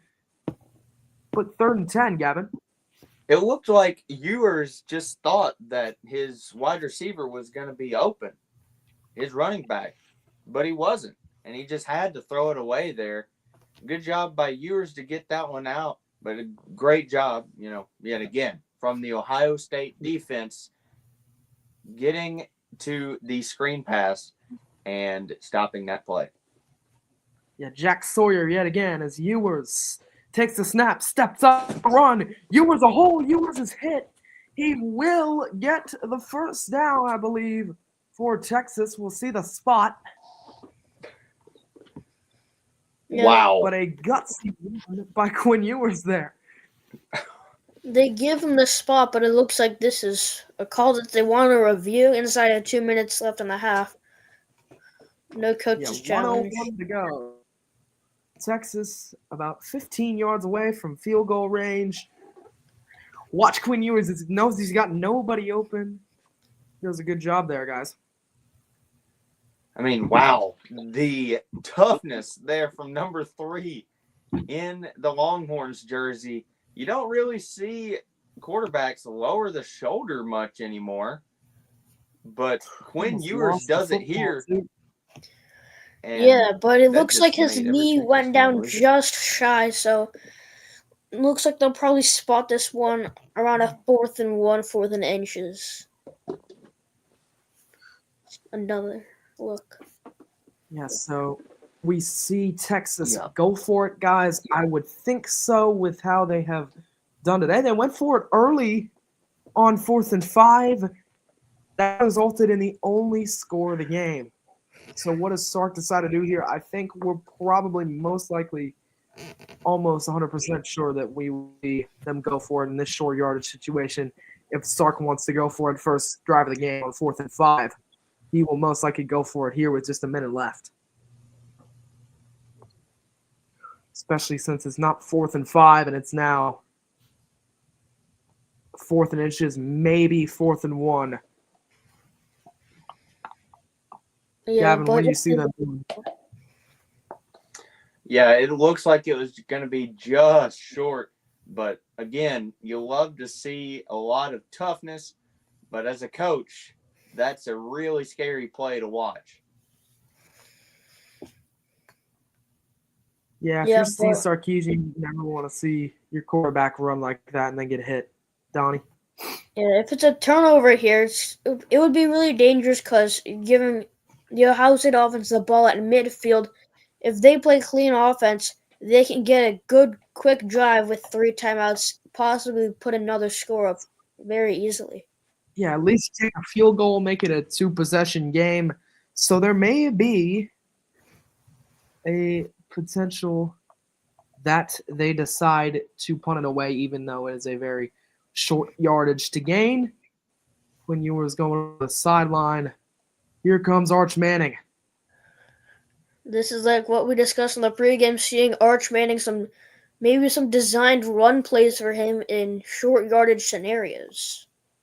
Yeah, I think they're going to see a design run play coming, but maybe a pass. Manning. It is Wisner once again in the backfield, seeing how well he can run. Arch takes a snap. He will take off. Manning getting the first down, tripped up. He's still rambling. He lost the football. Arch Manning lost the football, and Ohio State has got it. Was he down? I don't think so. We will take another look at this with 49 seconds left in the game. Play clock is running. They think he was down. Obviously, it's going to be reviewed. Yeah, Oh, my elbow goodness, down. Manning tripped up. He is down when he loses that football, guys, it looks like. It does look like he was down. And that's a really hard hit there. That may go for targeting. It looked like helmet-to-helmet contact and to the back of the helmet on that hit. Yeah, Sark giving Another that thing we're targeting seeing- signal once again. Yeah, another thing we're seeing is Ohio State has not been afraid to hit the quarterback today, which has been risky. I mean, can be risky. When you on that last run, they hit him hard, and now when you see them they hit Arch Manning hard again. Maybe it's targeting. We'll have to see what the referees say, but doesn't look like Arch lost the football. We'll get a look at it from this angle. He had the hand down. The ball was not out. He had a knee down. The ball was not out. So I think obviously they're going to rule him down, but the thing to look at here is the targeting. Yeah, I'm not sure if they would still say he was defenseless at that point because he was still an active ball carrier right then when he got hit, but still not afraid to go after the quarterback as the Ohio State defense at this stage of the game. Yeah, he is still a ball Yeah, this carrier in one that looks situation. like he was easily down. if you are this Ohio State defense, seeing Arch Manning run and stumble and do all that stuff, it's a really good run by Arch Manning. Ewers comes back into the game. Wisner in the backfield. Ewers pressed back. He will throw it short. Ball is caught. Shaking off a defender to the 20. Near the 15-yard line, a broken tackle.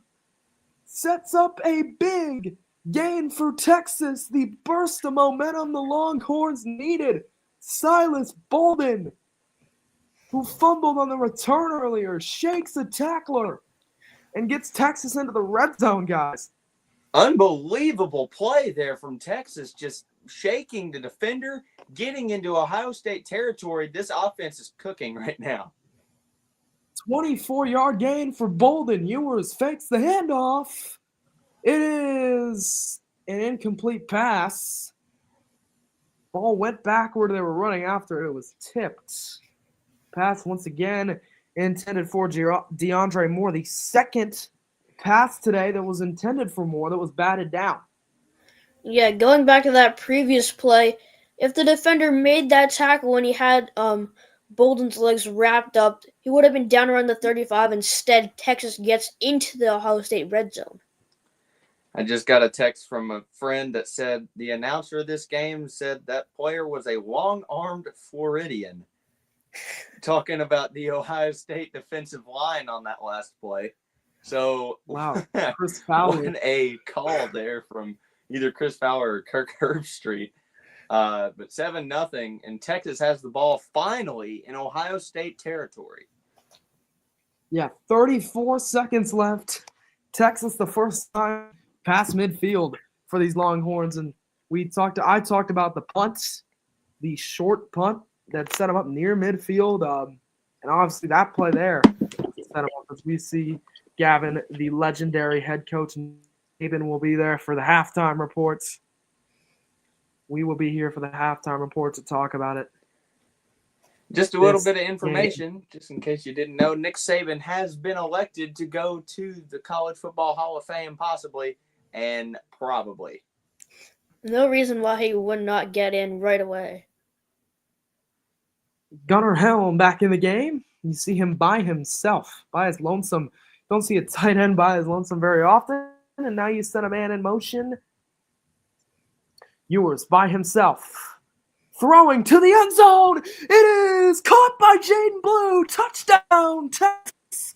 Calvin Banks with great protection and a good catch by Jaden Blue. Finally getting himself involved in the passing game. 18-yard reception. Ryan Day is down in the dumps right now. Texas an extra point away from tying this football game with 29 seconds to go in the second half, guys.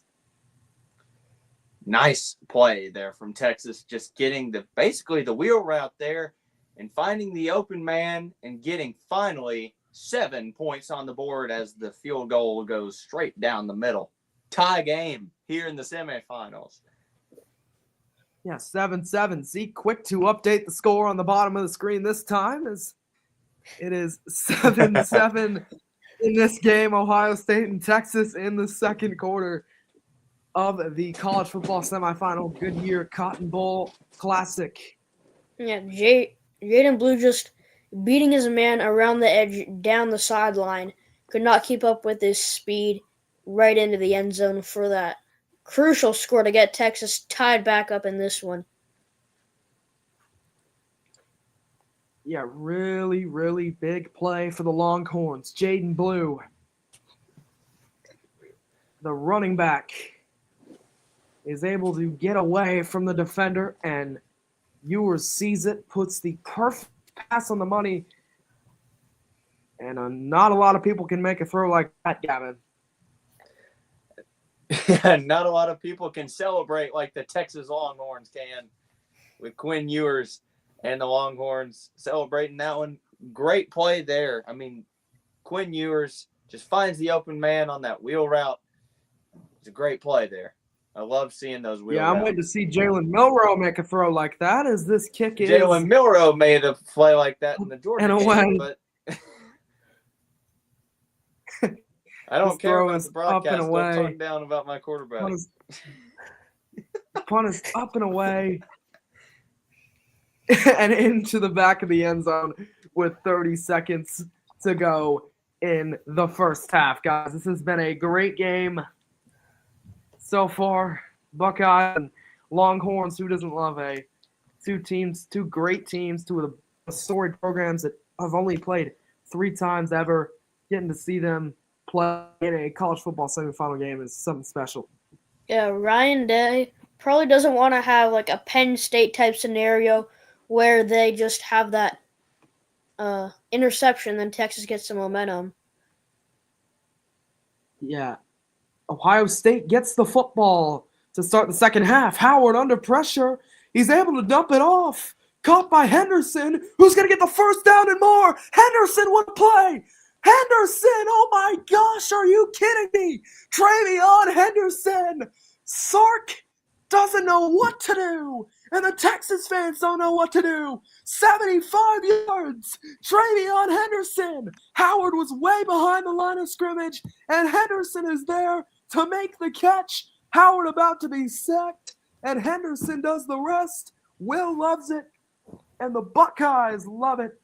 They never fail to celebrate either, just like the Longhorns. 75-yard receiving touchdown, and everyone is in awe and shock, including Gavin.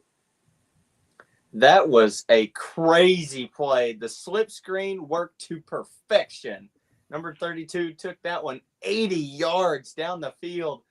Travion Henderson adds the 6, and there's the missed extra point, I believe. Fielding. Oh my goodness, missed extra point. Oh, I think it went in. It's just in, but wow, that was close. But 14-7 after the Ohio State has a crazy history of slipstream there. not having good kickers. Ohio State has a history of not having good kickers. Go back to the 2022 the semifinal game in 2022 where the new year was just about to dawn and the kick was up in 2022. The kick was no good in 2023. That one might have scared some Ohio State fans from Fielding almost missing the extra point, bringing back some ghosts. But Ryan Day absolutely loves it. We talked about Travion Henderson in the pregame show. He is living up to why we talked about him in that pregame show, guys. Yeah, I'm guessing Ohio State did not expect the Texas defense to just completely fold right there. Probably just trying to get some good yardage to possibly get into field goal range. They had 2 timeouts in 30 seconds. And Ohio State gets the second half kickoff. If Texas can't do anything here, Ohio State could have a chance to put up 2 scores in a row and take a 2-possession lead. Yeah, once again, Ohio State striking back as they always tend to do, and another props to our score monitor. Another quick play by Zeke there to make it 14-7 on the score. Zeke's staying very efficient right now. 14-7 for the Buckeyes with 13 seconds to go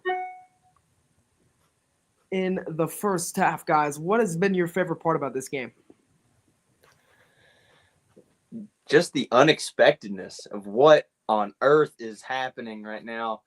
Just 2 touchdown plays in a row. Wow. That's all I can say. Wow. That Conley, look at your text messages. That Arch Manning 4th down and 1, 8-yard run, just setting up great drive for Texas overall. Back-to-back touchdown drives there. Just crazy game, even though it's not as high scoring as some people thought. It's been great. I think I may have started a war. No, I had already sent him something before you sent it to me. Okay. Just okay.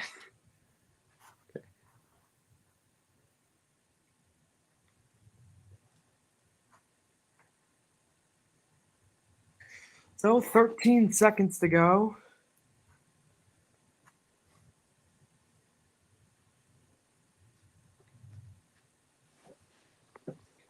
The question is, do you run it out here, or do you just try and get a slip screen on this play? Maybe for the Buckeyes. They don't do that. They get a good run, though. Broken tackles from Wisner. That will not be the end of this half as Sark calls a timeout. So now do you think Texas has a drive mounting?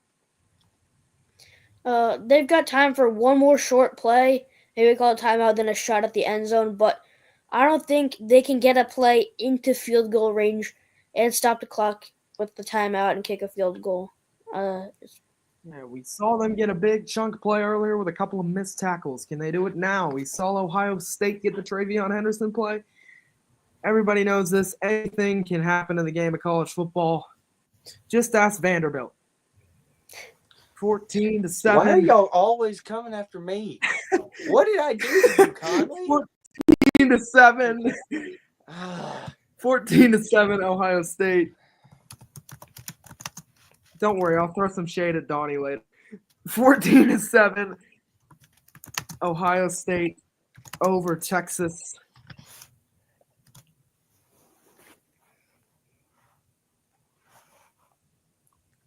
As Ewers' throw is incomplete.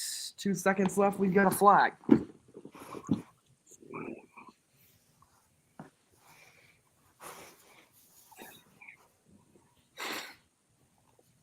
And that looks like defensive holding on that one. 10 yards forwards for Texas.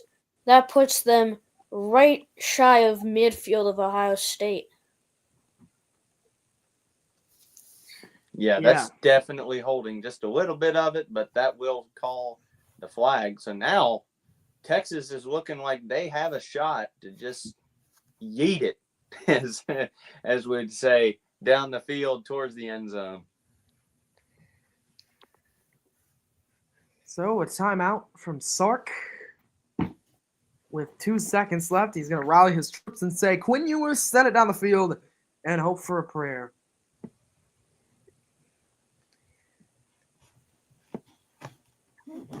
If I were Sark right here, I'd want to see Arch Manning toss this one deep because I think they have an equal shot at completing this one. I want to see Arch Manning get more involved. There was Will Stone, the junior kicker, who they brought onto the sideline today after Burt Auburn missed 2 kicks against Arizona State. I know Gavin was happy about that. 14-7 for the Buckeyes. There's Bevo, who a lot of people are happy to see there today as he was unable to be at the Arizona State game. They didn't allow him to be there. He is in attendance tonight. He is the Texas real-life mascot as Ewers drops back. Will he send one to the end zone? He will escape. Quinn Ewers takes it to the end zone. Ball is incomplete. The most dramatic play to end a half I may have ever seen. He didn't even get it to the end zone. So halftime at the Cotton Bowl, guys. Yeah. Ohio State 14-7. Buckeyes Wow.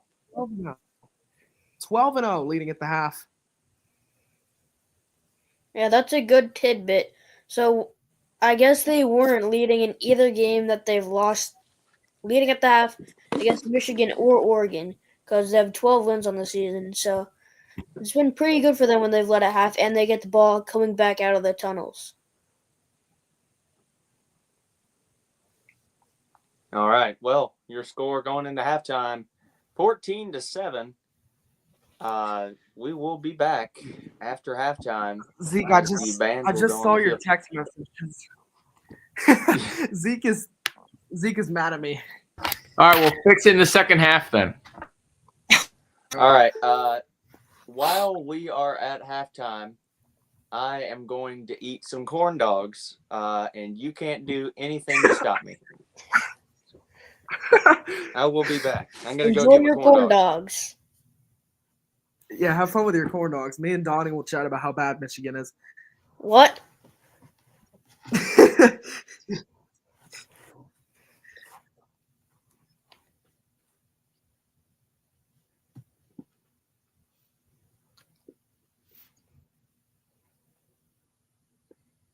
Maryland basketball is winning. Since Gavin is getting corn dogs, I'm gonna run to the bathroom real quick. All right, I might go too, so I don't have to go during the game.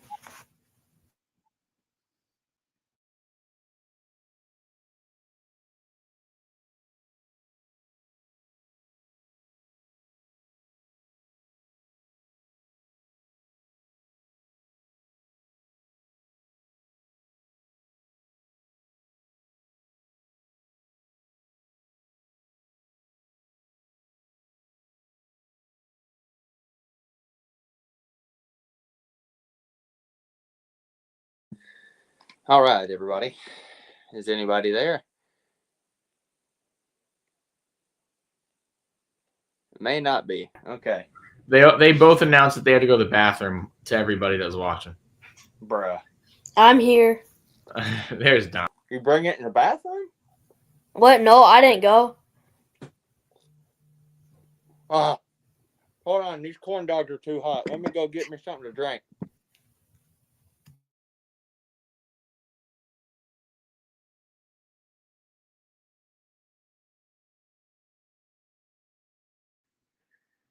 All right, I'm back. All I heard from Gavin was these corn dogs are too hot.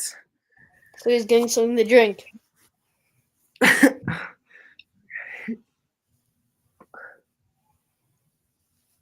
Maryland wrestling beat Michigan. Of course, the guy from Tennessee's out there eating corn dogs. Of course I am. Thank you. What jersey are you wearing? I'm wearing the Madden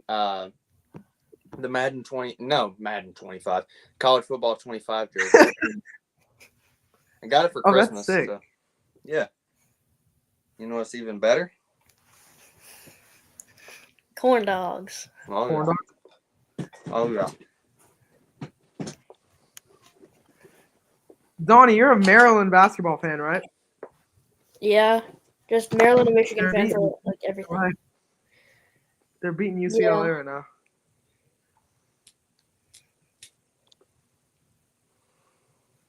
I think Oh Maryland no, could be ranked after this week. Zeke, the Utah Hockey Club, my hockey team, is currently losing to the worst team, one of the worst teams in hockey, the San Jose Sharks. That makes me feel very disappointed. At least we're not the Flyers. At least we're better than the Flyers. Did you see At that least you're not the Preds. Zion was late for a flight and now he's suspended for one game by his own team? That sounds like the breaking news. That sounds like breaking news that Zeke would give. That sounds like breaking news. He's late for his flight. No, Zeke would give news like Sonic forgot to go to the basketball arena. Now he's never allowed to go to a game again or something. Yesterday, Remember I don't that? remember what Who my was breaking the- news was yesterday. It was something whenever we had Alex. that Sonic joining the Alex, Yeah. it was Jameer Gibbs, or it was David Montgomery was hurt, so Sonic had to join the Lions. Yeah. Yeah. Play. Yeah. We're talking about other movie characters joining the NFL. The field is 2 Alabama guys and a Michigan guy. Wait, he went to Alabama? I think Reese Davis went to Alabama.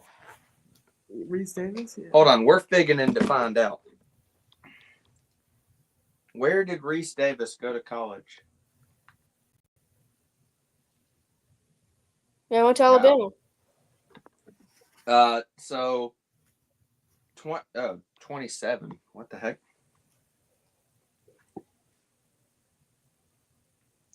I'm watching the highlights and I looked up and all of a sudden I was like, "Oh shoot, did the game just start?" And I was like, "I don't know what I was thinking," but Raised in I was like, Muscle "Did the game Shoals, come back Alabama? already?" Yeah, but I'm sorry for throwing the Vanderbilt joke in there. I just felt like I needed to do it. Oh, I know. Dingus. You can throw a joke at me if you want to when you're I've got 5 minutes left, right, guys? I mean, 10. 10? Yeah, 10, Yeah. 10, 10. I only have 1 point against Ohio State.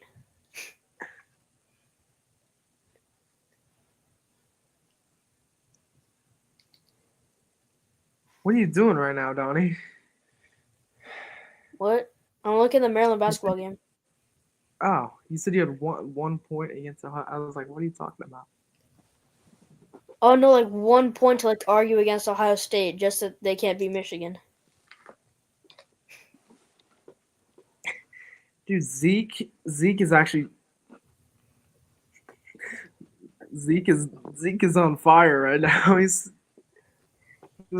sent me a text in all caps. I know that's bad when he sends me a text in all caps. Zeke has never done that, so Okay. Is he talking about me eating the corn dogs? no, he's talking about me having a breathy voice. What does that mean? It means I means sound this. too breathy. It means this. Yeah, and That's what it Oh, means. that It means he's telling me I need to Texas. use my vocal cords and not I your need lungs. to, he's telling me I need to, I'm literally a singer. I do theater, and he's flaming me because I should be better because I'm in theater. He's like, use your theater skills.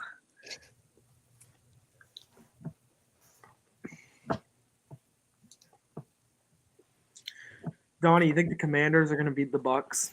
I think yes. Yeah, I think yes. I think the Eagles are probably going to win, but I don't want them to win.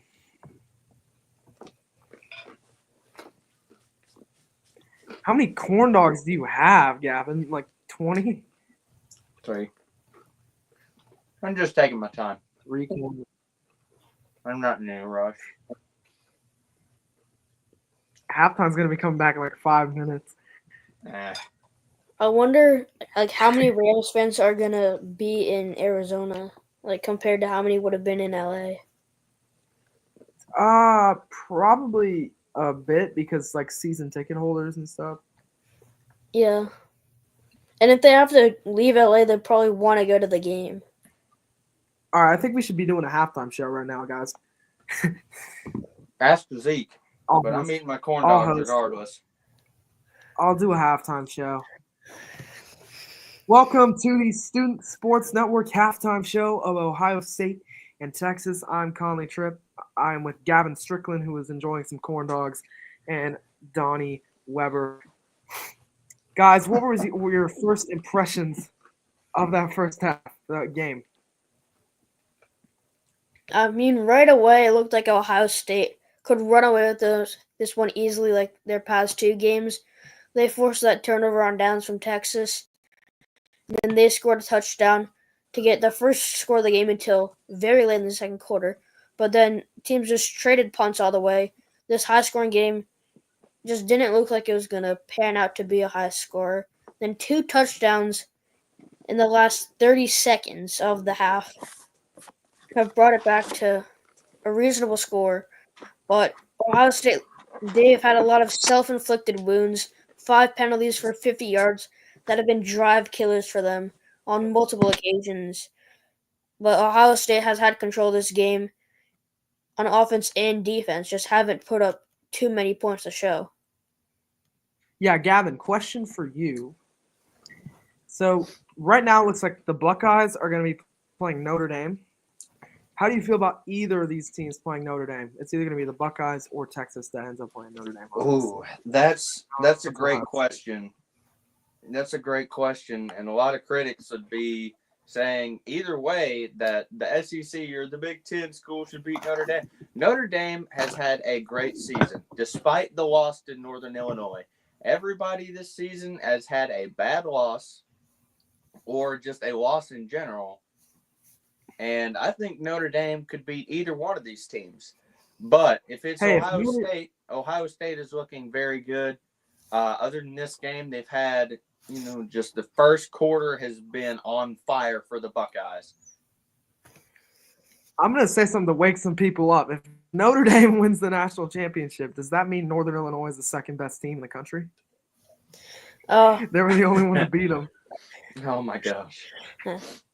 I've seen this thing online. So, say Ohio State wins this, and then they play Notre Dame. I've heard some people say that there should be, like, in boxing and fighting, there's, like, undercards before the main fight. that there should be an undercard of Michigan versus Northern Illinois because those are the two main teams that beat those two teams. That's true. That's true. That would But be fun, then- honestly. But then Alabama got beat by Michigan. So really, we should be playing Northern Illinois for the fourth or like the fourth place national championship, hypothetically. Can you imagine if Northern Illinois beat Alabama, how down bad Gavin would be? I would probably never show my face again. I mean, he's mad about Vanderbilt. How about Northern Illinois? Well, Saban's first year, we lost to ULM. So, You know the Michigan App State game, oh like yeah, 2008, that's a like classic. 2007? Yeah, I wasn't alive then, but I'm still annoyed about that. I was either almost alive or barely alive, but I know He about knew that it was game. he knew it was happening before he existed, bro. He knew before existence. He knew he was a Michigan. Oh yeah, fan. He was God like, God okay, gave me like a movie while I was before I was born. He just gave me a movie, and it was Appalachian State going to the freaking big house and upsetting Michigan. I still can't believe that happened. Yeah, But my yeah. dad went to Michigan, so he has bad memories from that, watching that one. Talk about bad memories.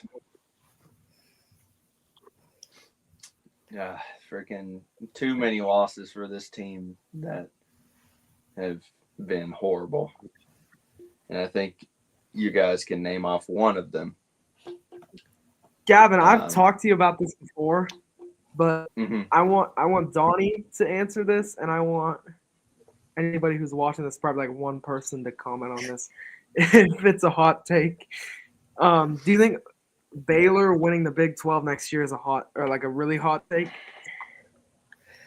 I have no idea who they have like going in or what their current team is. I think that they made a bowl game this year, right?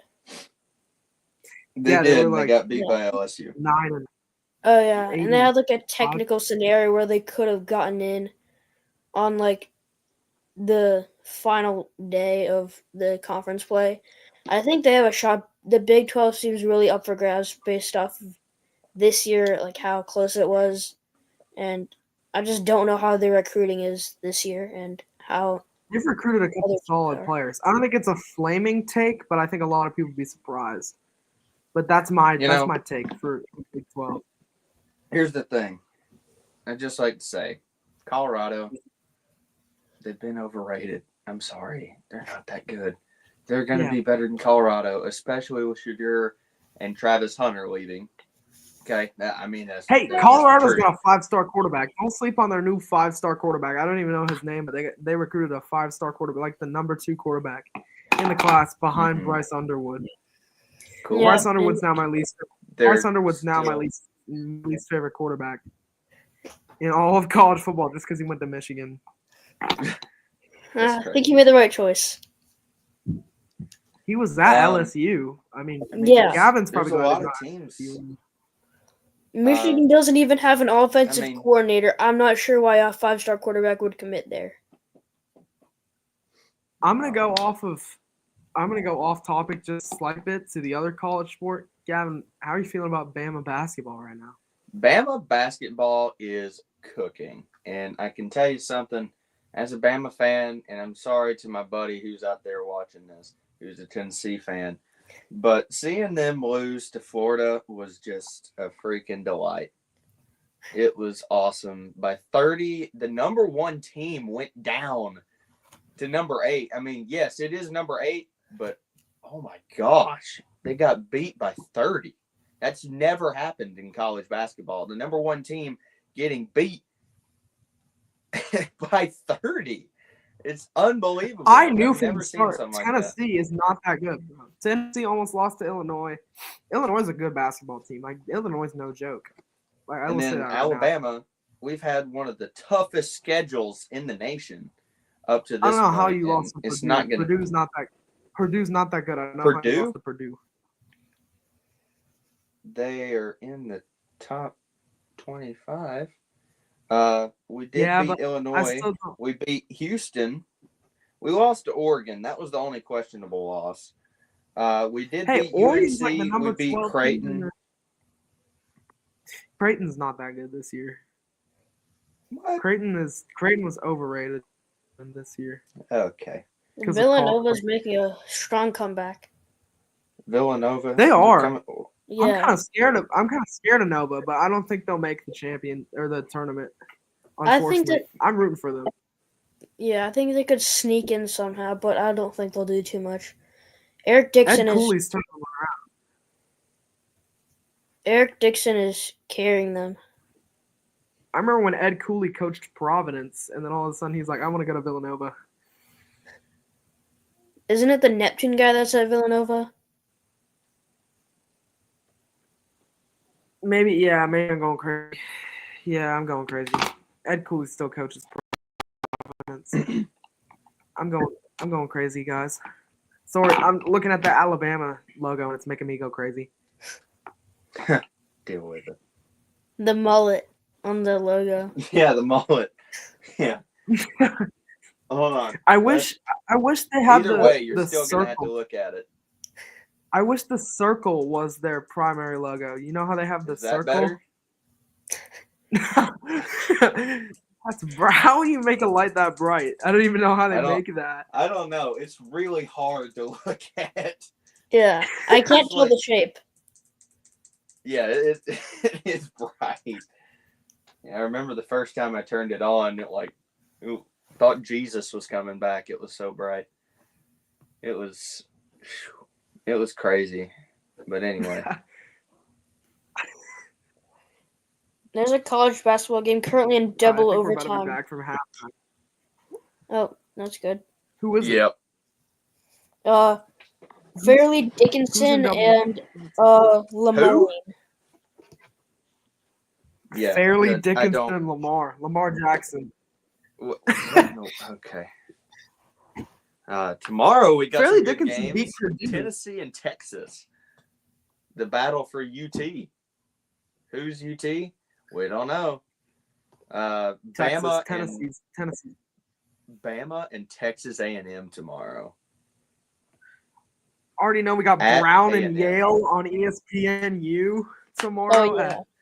Brown and Yale. Ivy League basketball. What a game. What a game. It might be kind Dude, of we got fire. And then we three got Notre ranked Dame and games. Duke. Hold on, have you guys seen the SEC in basketball? Like their record as a They're conference? Better in There's basketball no than they are football. team. Yeah, I know, it's crazy to think about. There is no team in the SEC that doesn't have 10 wins right now. Like they You think all Arkansas have will at least beat- 10 wins. You think Arkansas will beat Florida, pull off an upset? I think Florida just came off their high horse. Arkansas Bacon Bits, has not. I think they could do it, but it's gonna take a little bit of grit to do so. I think Washington State's going to beat Gonzaga tomorrow. I do think that. Gonzaga, okay. They're Gonzaga's literally pretty the good. Dallas Cowboys, Toronto Maple Leafs, freaking team that goes to things and freaking never wins them. That's my dad's teams are the Maple Leafs and the Cowboys, because he's from Canada. God. So the only teams the only football team they showed was the Cowboys, and Yeah. he's from Toronto, so he roots for the Leafs and Dang, he's Blue Jays. that must be a Blue Jay. Oh my God, that must be a rough life.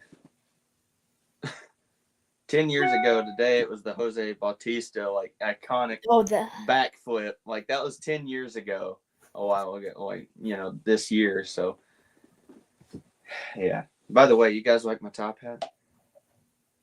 I do. Yeah. Yeah, Quite it's a cup. stylish. It's a cup holder that I just took out of my chair. Yeah, This is a long halftime. makeshift. Yeah, this is I a know. very long The longest time. halftime I've ever seen. I remember the first time I watched hockey, I was like, why are the intermissions so freaking long? It's whatever. But All right, now we're here back. we go. Here we go. All right, let's go. Wait, there's still a minute All right. in a little I know, bit. but I can start announcing. Yeah, we can start break. recap. Yeah. Hey, let's hit it. You ready? Boom. We are back from halftime. 1:05 to go before we start the second half. And we are ready to see another great half of football. It's low scoring, but boy, has this been a good game, guys. Oh, yeah. Both teams, they've had some good success. Ohio State has been hurting themselves, self-inflicted wounds with those 50 penalty yards.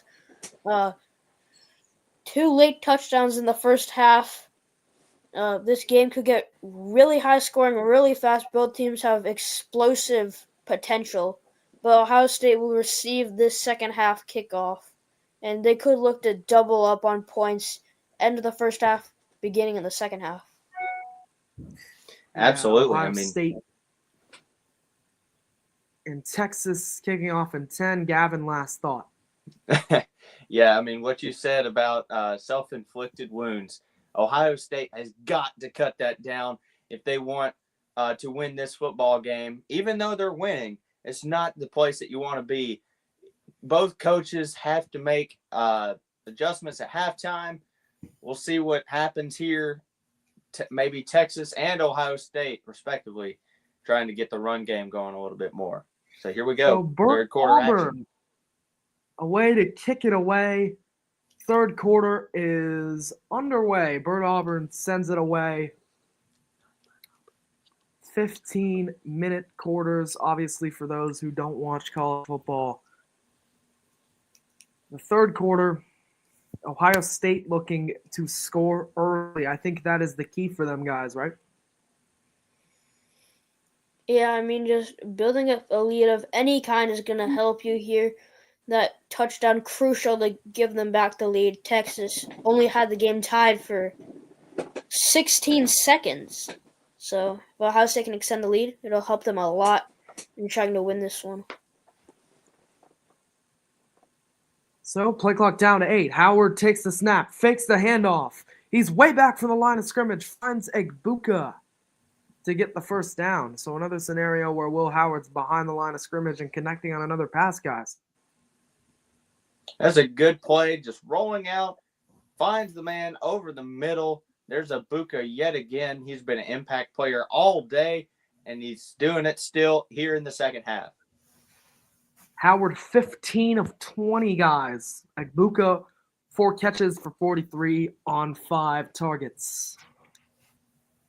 Howard takes a snap, gives it to Henderson. Henderson a hole as he cowbells for about 6 yards. Put his head into that one, tried to truck through a defender. Just the running game continues to be strong for Ohio State. They've gotten some big gains on the ground that have been crucial to their scoring so far. Trevion Henderson and Quinshon Judkins, they've been a great duo in the Buckeye backfield all day. Yeah, Howard, handoff to Henderson, who will push forward once again to get him a first down, and another nice run from Trevion Henderson. He has gotten himself 42 yards on the ground, 75 through the air with that screen pass that she has done it all for the Buckeyes today. And Jeremiah has been shut down. And this has to be one of those halftime adjustments. They're giving the ball to the running back. Now they have more rushing yards than they did just about all half.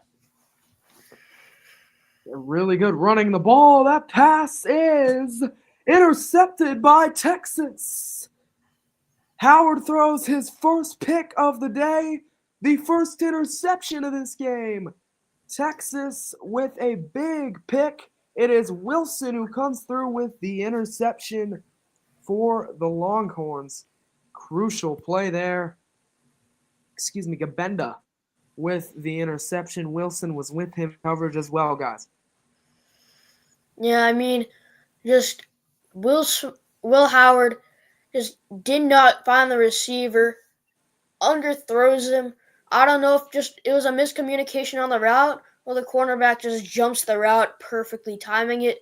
But no matter what it is, it's a turnover. Texas seizes the momentum back from the Buckeyes. Ewers pitches.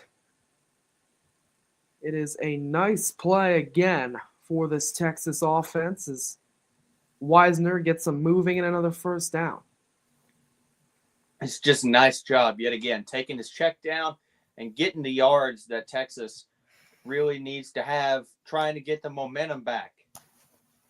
He was 11 of 21 today, not his most accurate day. He will hand off to Wisner, who gets just past the line of scrimmage for 1 yard for this Texas offense. Yeah, the run game has been on and off for Texas. They've gotten a few solid gains of around 5 to 7 yards, but then the Ohio State front steps up once in a while and can make a stop whenever they need to. And also back in the game for Ohio State is JT Tuimoloau. I'm not sure how to say his name, but he's back in there with a taped up ankle.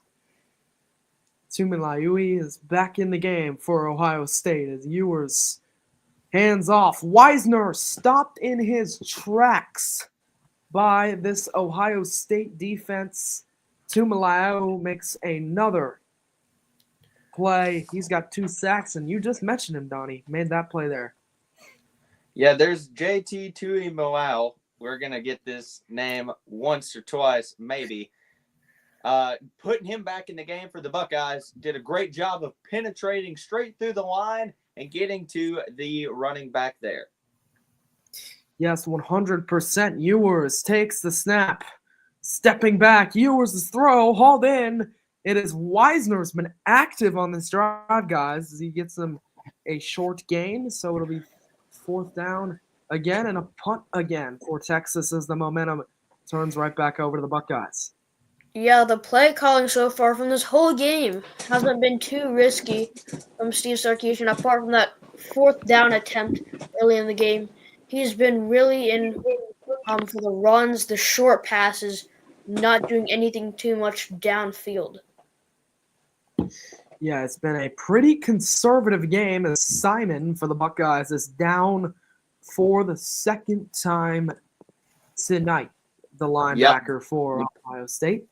That's number 0, Cody Simon. He's had 7 sacks on the year. He's a linebacker, 7.5 tackles per game. So he leads the team. One of the most pivotal defensive players on this football team for Ohio State. And that's not a good thing to see, having him down. Yeah, Cody Simon, player of the game in the Rose Bowl. Not a good thing to see him go down in a situation like this, in as big of a game like this. So Medical staff, he's walking off under his own power, fortunately.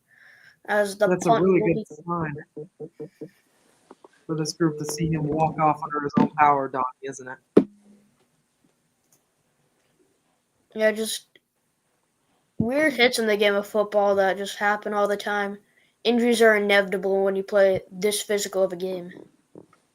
Punt is away, is returnable, and they call for a fair catch. So Ohio State still leads this game. Will Howard throws the pick, doesn't lead to points as the defense and Tuimoloau standing up. But the big concern for the Buckeyes right now is Cody Simon. Gavin, what can they do to fill his spot? Well, I think Ohio State has a lot of playmakers at the linebacker position. You got Reese, you got C.J. Hicks, but Cody Simon with 7 sacks on the year, that's a tough place to fill. Ohio State has a lot of talent, one of the most talented teams in the country. They should be able to do it, but just a lot less experience going in for that player. Yeah, you talked about one of the most talented teams in the country. How about the most deep in the country? So much depth. Donnie, what do you think about this injury to Cody Simon here for this Buckeye team? Yeah, I mean, Ohio State, I think they have the most expensive roster with NIL and all such monetary things that go into college football now. I feel like this roster has to be deep enough that they can deal with a couple of injuries here or there to some key positions and still be able to perform, because this roster is on paper probably the best in college football. So they've had high expectations, and now they've shown why they have these expectations in these playoff games. Yeah, Cody Simon to some is more than just a guy in that you can fill in, because obviously he's the Rose Bowl player of the game last week. He has been hot for this team, and it'll be hard to fill the shoes, but hopefully for their sake this Buckeye team can do it. What did you think about Texas's first drive of that second half, Gavin? Well, they had signs of life there at the beginning and then just got shut down. They have to be more consistent throwing and running the football if they want any chance of winning this football game. Yeah, Donnie, last word before we get back to game action. What did you think about Texas in that first drive of the third quarter? Yeah, I think Texas is still just being a little bit too conservative. They've got good receivers like Isaiah Bond and Golden, and two good running backs in Blue and Quintavion. And I feel like Steve Sarkisian needs to be dialing up a few more plays that can get them more chunky yardage. Yeah, Wisner and Blue, the two backs, but we will see how Texas does on their second drive and how Will Howard and this Buckeye team does on their second drive. We are back, 10:36 to go in the third quarter. Thank you all for watching the Campercast so far on Student Sports Network and the play-by-play sports broadcasting page as we get going with 10:36 to go in the third quarter. Howard with Judkins in the backfield moves up to speak a few words to his O-line as Howard's in emotion behind him, hands it off. It is Tate, I believe. Tate takes it and is bodied. Egbuka. 0-yard rush for Egbuka. A hard hit. Texas, that's something they need to do more, guys. Get a little more physical, I think. Yeah, I mean, Texas, they've been bringing some hard hits to Ohio State all game, just continuing their physicality on defense. Yeah, Howard throws up the middle. He's got his tight end and safety valve. Once again, second catch of the day for Karamarik is a 9-yard reception. Gavin, what do you think about that play? Conservative from Ryan Day.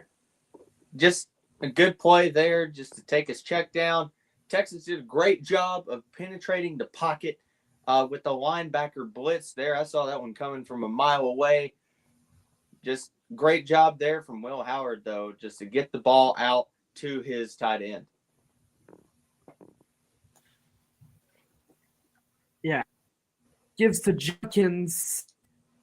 Judkins will not get much. And the beauty of my TV lagging is not a good thing in this situation right now. So my internet is really bad. Yeah, just Will Howard understand they're pitching it out, just nowhere to go for Quinton Judkins. Texas saw that one right from the jump, shutting it down. So it's 4th and 1 now for Ohio State. What will they do? just ran straight into the back of his block, and it will be the punt here, but he just ran straight into the block, and that could have been a first down. Instead, here's the punt away.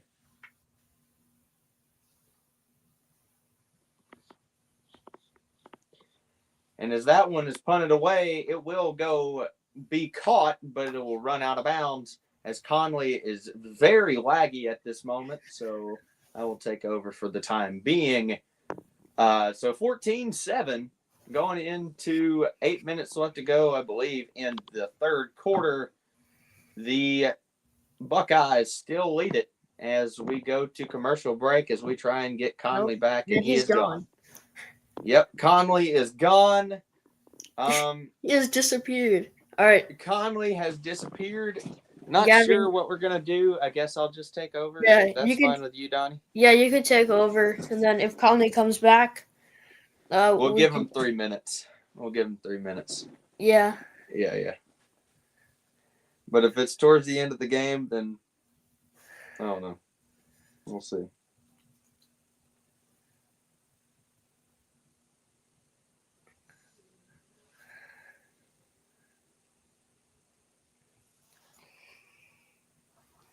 Conley is gone. Did he message you or anything?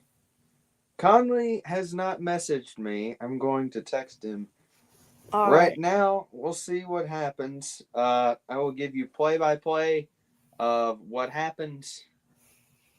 Conley, where you go, Will Bro. That's the text that I sent to Conley. We'll see what the text back is here at 10:01 p.m. Eastern Standard Daylight Time, I guess. I don't freaking know. Eastern Standard Time.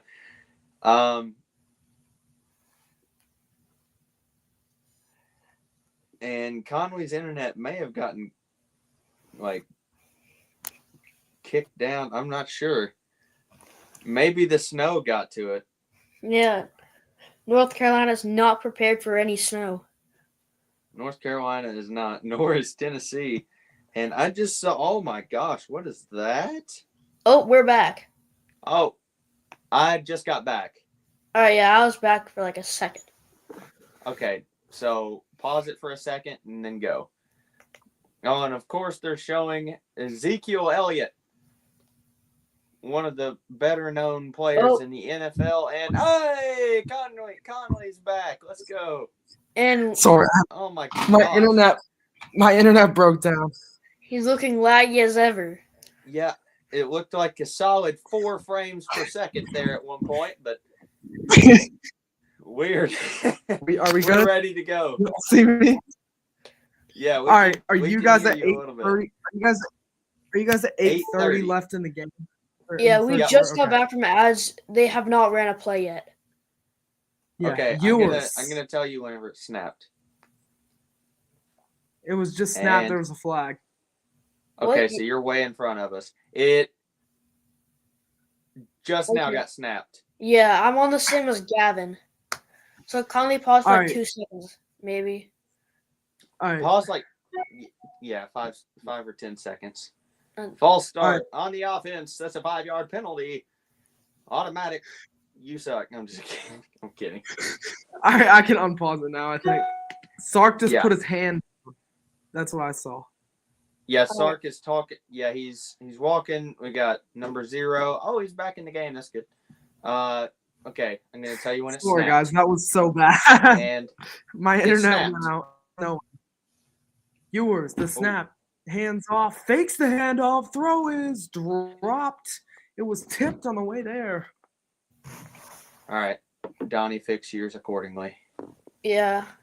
So I'm good right now. So Texas sputtering on offense once again. Self-inflicted penalty on that false start. Now that incompletion brings up the 2nd and 15. And if that one was thrown to the intended target, that may have been intercepted. And now it's 2nd down and long. Ewers. Hands off. Wisner gets a couple. He has been really active today. Thought we'd see more Jaden Blue, but we've seen majority Wisner.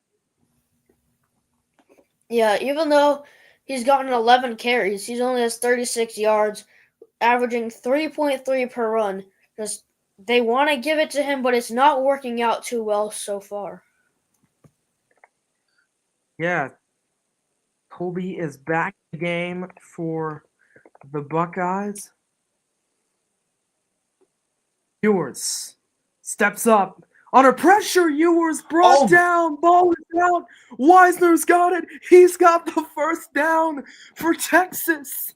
The 3rd fumble the Longhorns have recovered, and that one turned into a positive play and a first down for Quintravion Wisner. Pretty sure every single Texas fan's heart just sank into the ground. No no idea how he caught that. It may have been down as he threw it. The review will be crucial because that is a 3rd down and 10.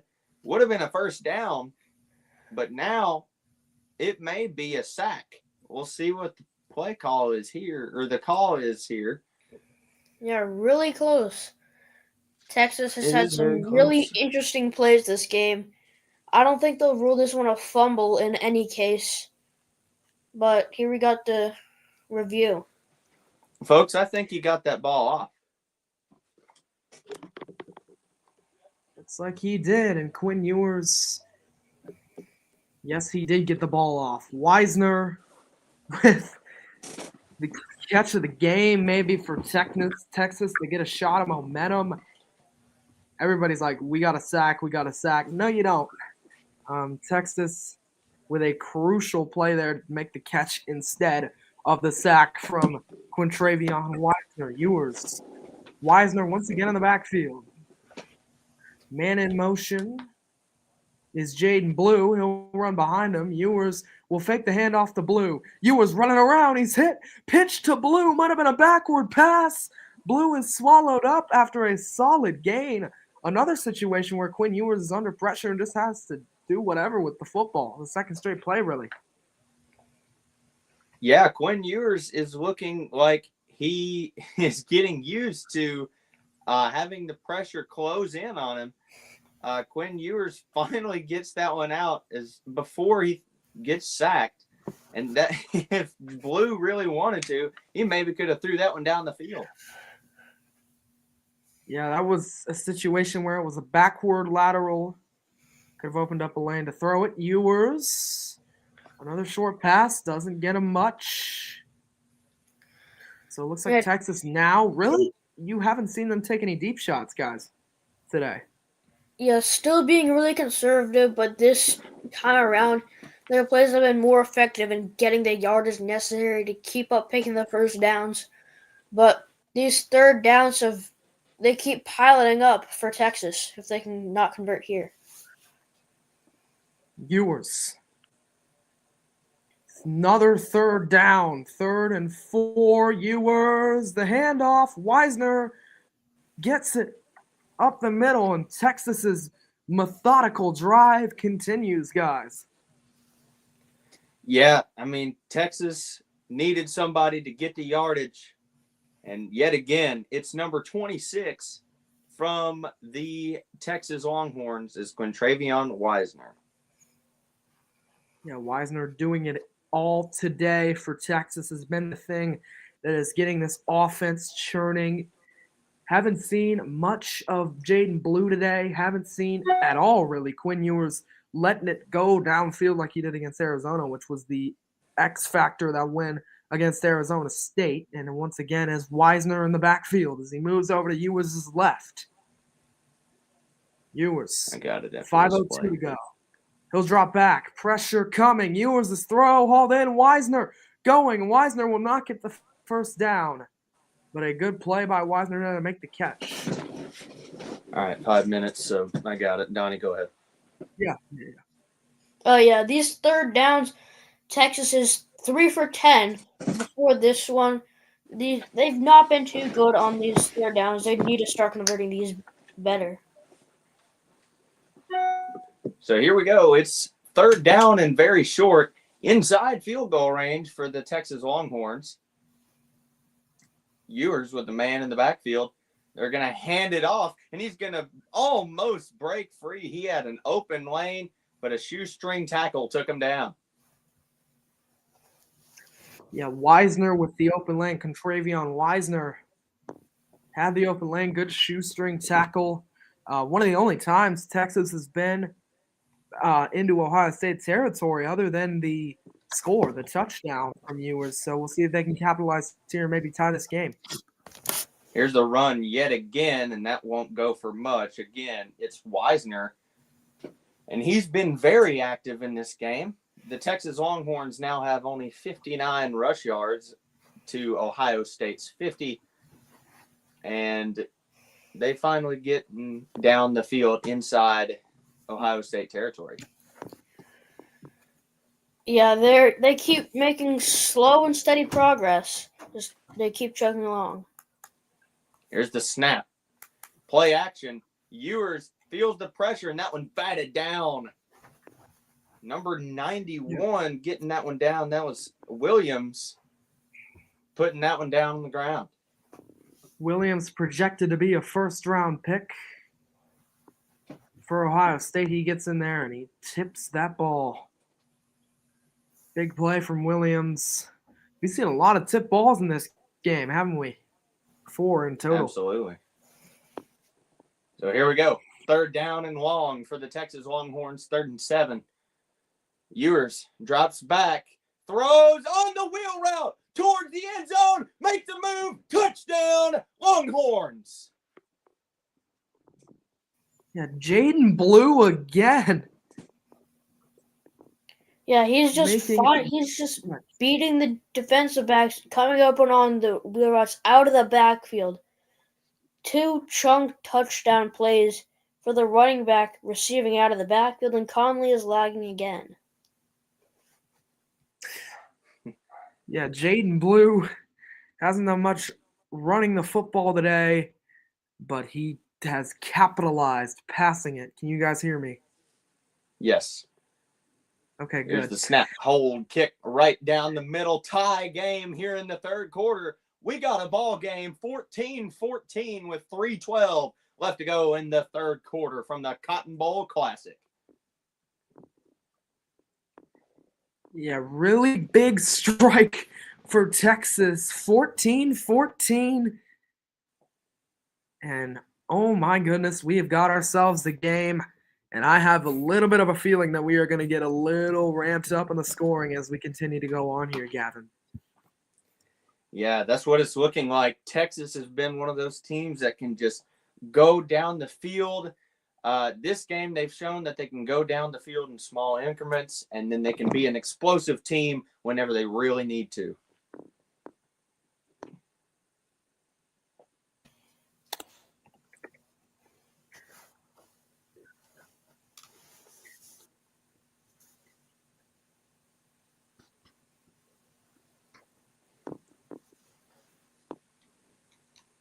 Gavin, are you guys getting rain right now? I don't know. I probably wouldn't be able to see outside. Plus, I'm shaking a little bit from that touchdown. I always get really excited whenever a touchdown happens. But Yeah. My internet, that's probably why my internet went out because the weather's bad.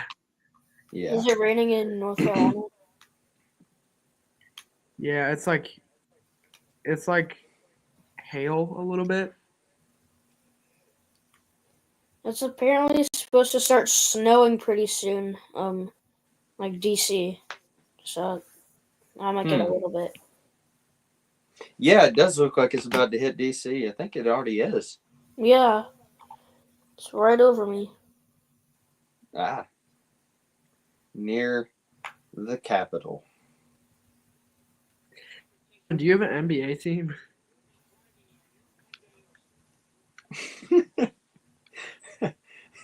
I'm sorry.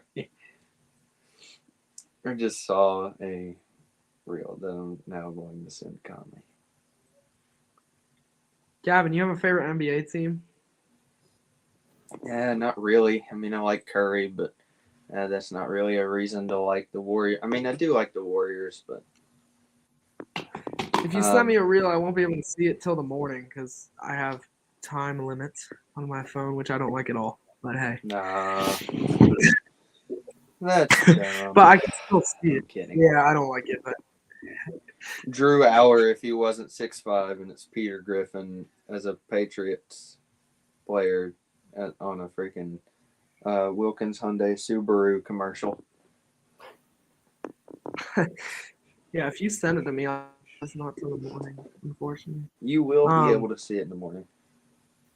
Yeah. All right, so we're back. 14-14 with 3:12 left to go in the 3rd quarter. The Texas Longhorns have just scored, and now they will be kicking it away to Ohio State. So huge game. Conley, anything to add? Yeah, Ohio State on this drive is just hit the 4 passes, get Will Howard going again. He threw that pick to start this two drives ago, and it's a really big key to start him getting going on the short passes. As we saw Texas dancing on the sideline, doing all their swag, all that crap on the sideline. Now that they're tied, but they got to focus up here and play defense. Yeah. I would say a good mentality going into the rest of the game is just think of it as a 0-0 game, but you only play for 15 minutes at this point. Forget everything that's happening. Just go out and play your best football for the little bit of the third quarter left and the fourth quarter. Yeah, if you're Ohio Absolutely. State, you definitely got to think about that because in one quarter, Ohio State is a very good team. So, if you're Ryan Day, that's what I think you should be preaching to your team right now. Are y'all seeing Tim Tebow on your screen right now?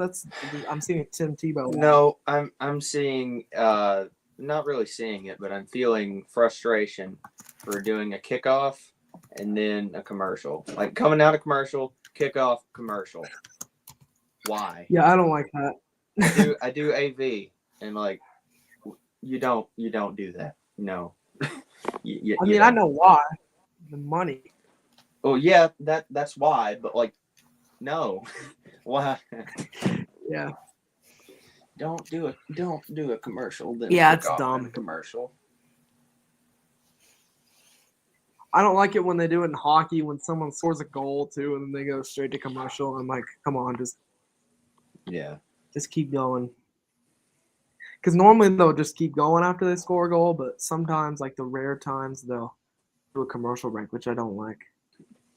We should Okay, do it this way in the spring. So right now it would be commercial break. So I'm not really saying anything. Okay, so these guys on the Bama Barstool just made a snowman, put a freaking cigarette in its mouth and lit it in front of Denny Chimes at Alabama. So, not sure what's happening down there. They may be losing their minds, or that may be what they're used to. Bama, who are they playing basketball tomorrow? A&M. Ooh, A&M's tough. Yeah. A&M beat Purdue. Y'all lost to Purdue, so. Yeah, but we're 11-2, and we're the number 5 team in the country, and they're not. A&M's 11-2 too, but they lost to CF. Fastest skater hits 23 miles an hour in NHL debut. Wow. But we're back. All right, we're back. All right. It's time for football. So here we go. 3:12 left to go in the third quarter after another commercial break. 14-14, and the Buckeyes have the ball at the 25. It'll be first down as Will Howard is out on the field for the Buckeyes.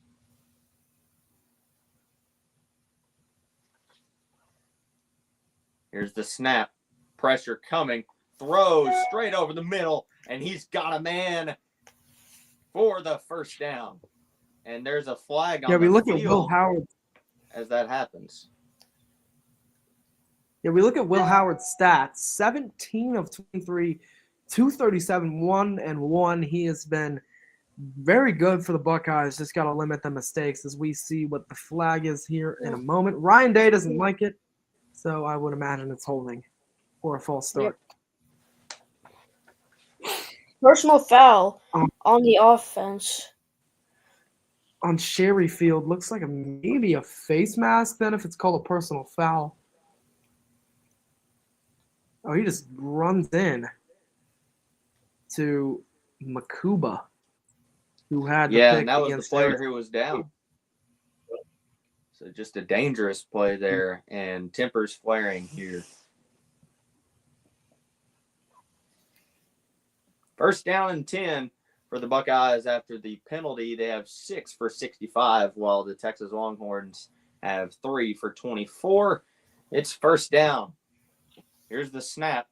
Play action. And he's going to be blown up. There's the sack that Texas really wanted. That's number 45 getting in there. I don't have him on my sheet. Who is that? That good job from Texas, making sure that he also can't get it off before he goes down, losing the yardage, and second down and 20 now. So that's actually Vernon Broughton that I did have on my sheet. I just did not look hard enough. But what a play there from Texas. Now it's second and really long. And it's going to be tough to get down the field at this point. Yeah, Second 14 down. to 14 right now. Here's the snap, the run straight up the middle, and he's going to be stopped after getting about 4, maybe 5 on that run. Tempers flaring yet again. No pushing or shoving, just exchanging of words on that one. Yeah, look at the opportunity Will Howard had to throw the ball off for like a split second there. He could have avoided that sack and then almost fumbled it, but was able to hold on to it. So really weird play for Will Howard there. So now, third down and 15. The near all Texas Stadium is ready to show out here. Third down and 15 as the play clock runs down. They have to snap this one quick, and they do. Howard throws to his check down, and it's going to be batted and almost intercepted. Yeah, these defensive lines for both teams, they've been great at getting their paws up and just swatting these ones down right at the line. Fit the deflection of the game overall. And also, both teams just need to control their tempers because anything that could draw like an unsportsmanlike conduct, that could really be a drive killer, or it could really help the other team get some free yards. So on that last play, it was Colin Simmons getting up the paws in the air. And now here's the punt, and it will be fair caught. And now the Longhorns will get the ball in pretty favorable territory.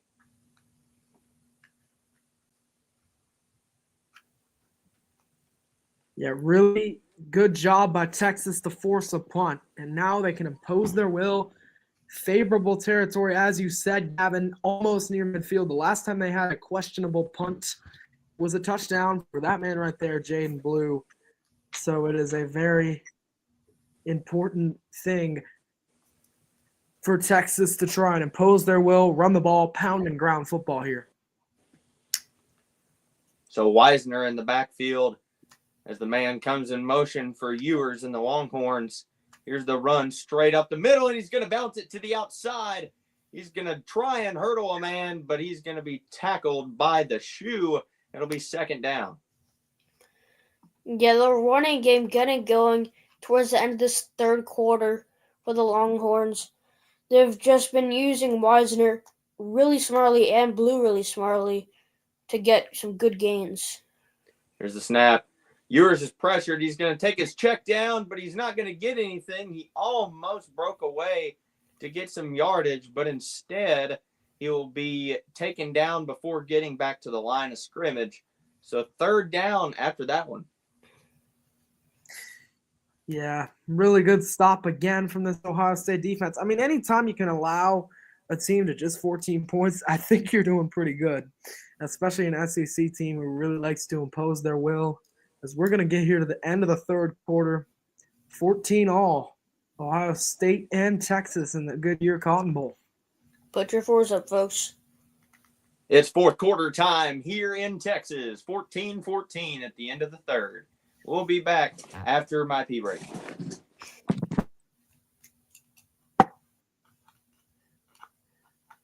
What if he's not back in time? I guess I can go. If he's not back in time, we can alternate plays or something like that. Or I can go and make up for the lost time I had when I lost my internet. It was like 30 seconds, but hey. Are you guys getting the WeGovy ad right now? Oh, yeah. I lost About 46 pounds. Lose the weight and keep it off. Yeah. That's what I'm seeing right now. lowers cardiovascular risk. Zeke said we're doing a post-game show, by the way, after the game. All right. He said it's going to be short, but Yeah.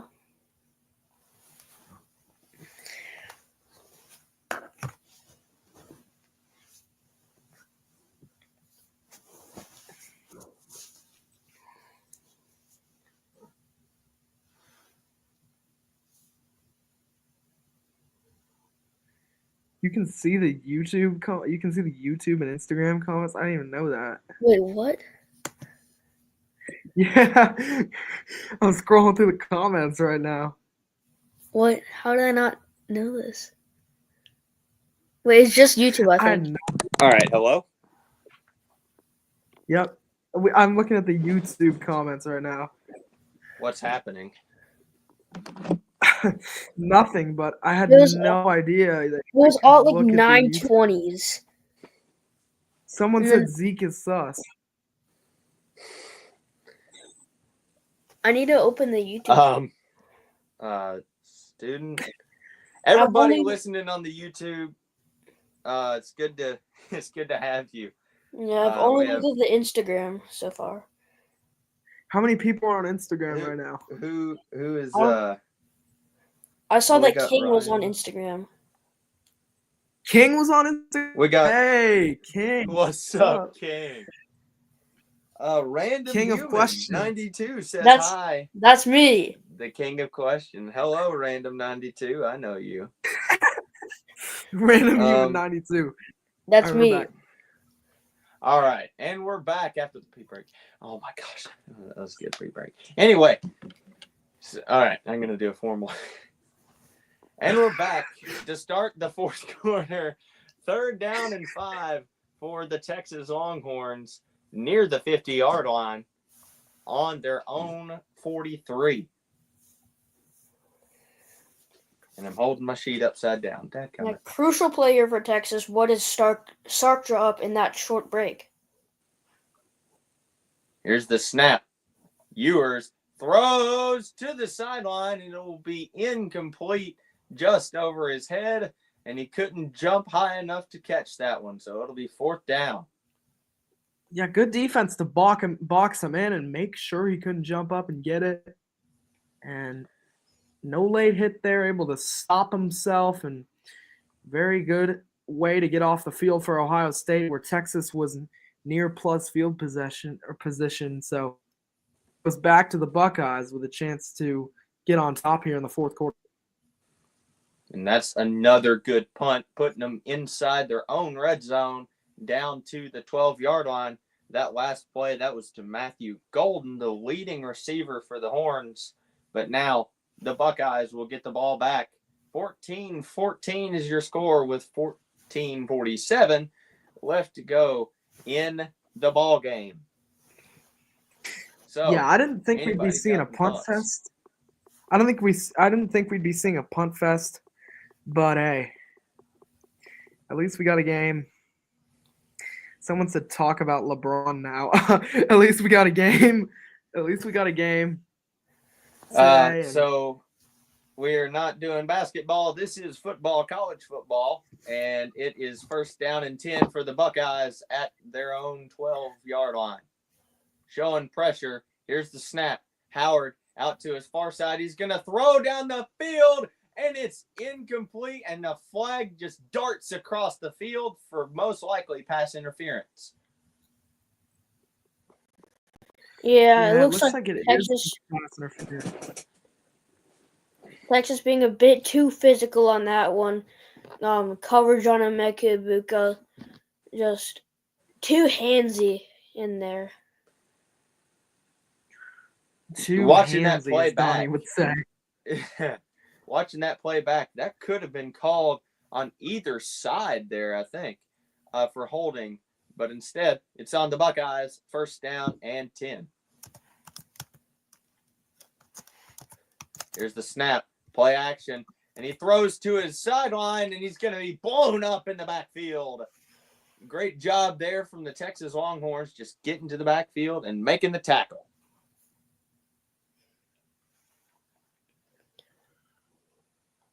Big Yeah, play, good just play there to make the tackle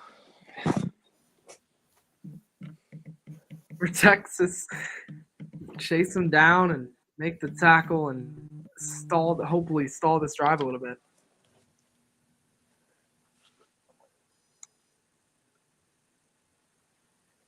Here's the snap. The throw to his check down.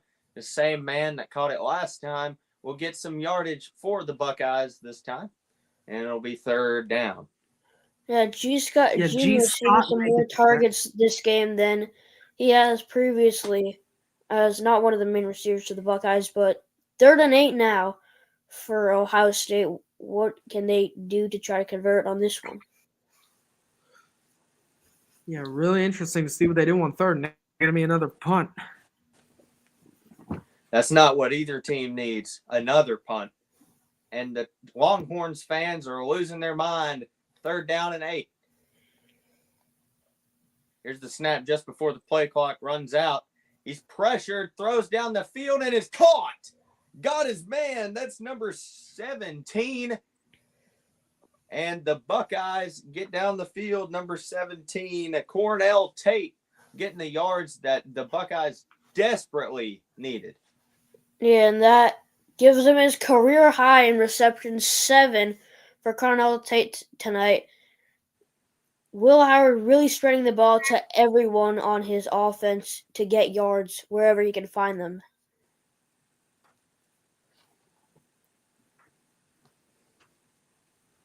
So now, instead of another punt, it's 1st down for Ohio State. Howard pressured. He's going to throw down the field, and it's almost caught. That one almost caught by number 2, Ibuka. That was just a desperation heave for Ohio State.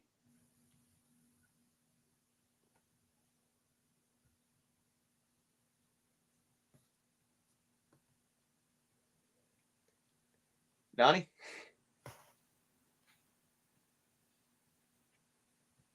Sorry, my audio was cutting out for a bit. Yeah, same. But Same. yeah, just a risky ball up there. Emeka Ibuka can't get his hands completely on that one, but just still driving is Ohio State with the stoppage now for the injury from Texas. And a crucial point for a man to go down from the trenches in this 4th quarter. Gavin. And we will go to commercial break. 12:26 left to go in the game.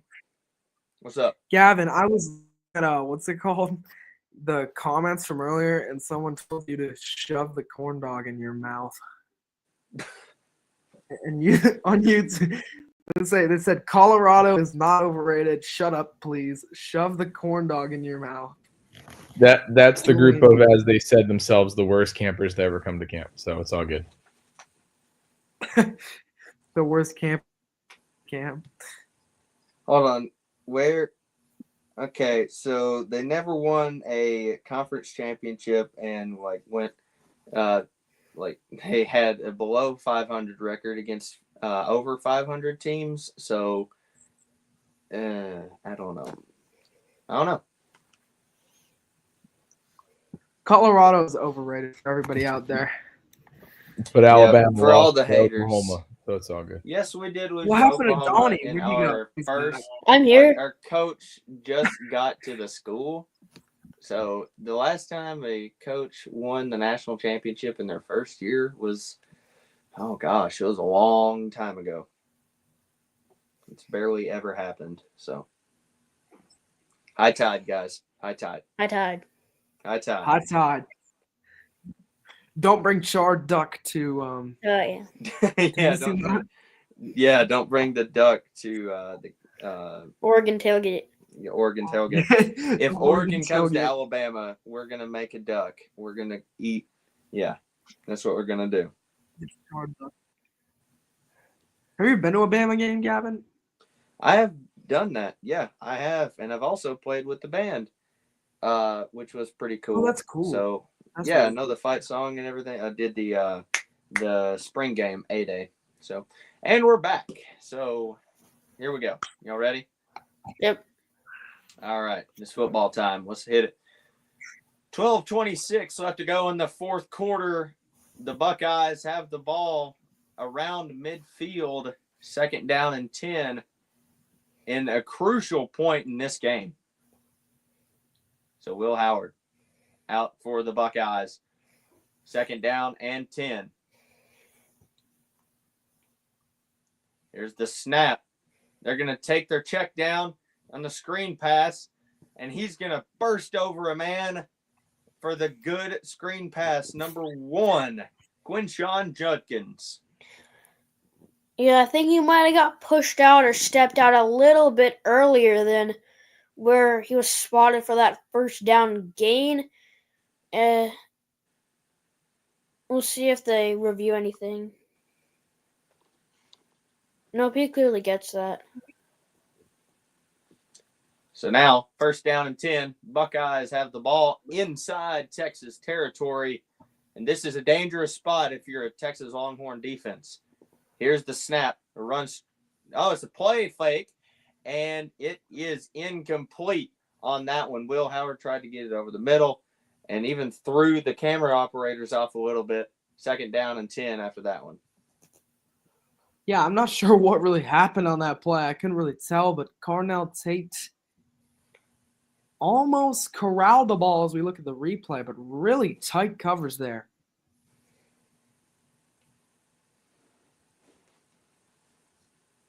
And here's the play straight to the middle. That's number 1, yet again, Quinshawn Judkins for the Buckeyes. He's been an impact player all night. Jeez. Donnie, golly, I'm losing my mind, folks. Yeah, just Ohio that? State and Will Howard continuing to spread the ball around to everyone. Almost 300 passing yards for Howard on tonight.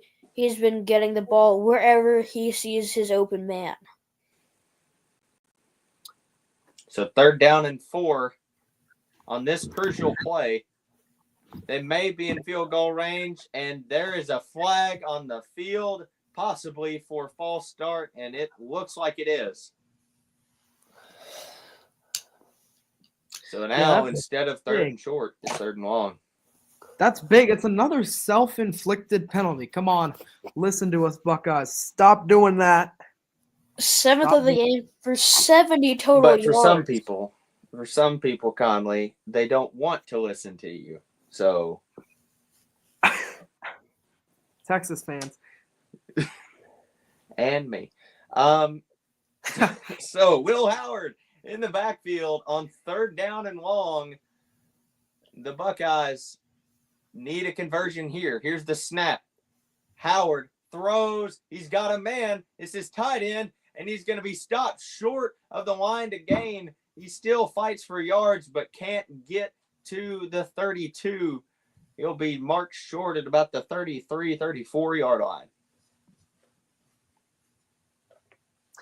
Yeah, G. Scott trying to rumble there. Stayed up for a little bit, but couldn't get much. And now, guess what? Another punt. I'm so surprised.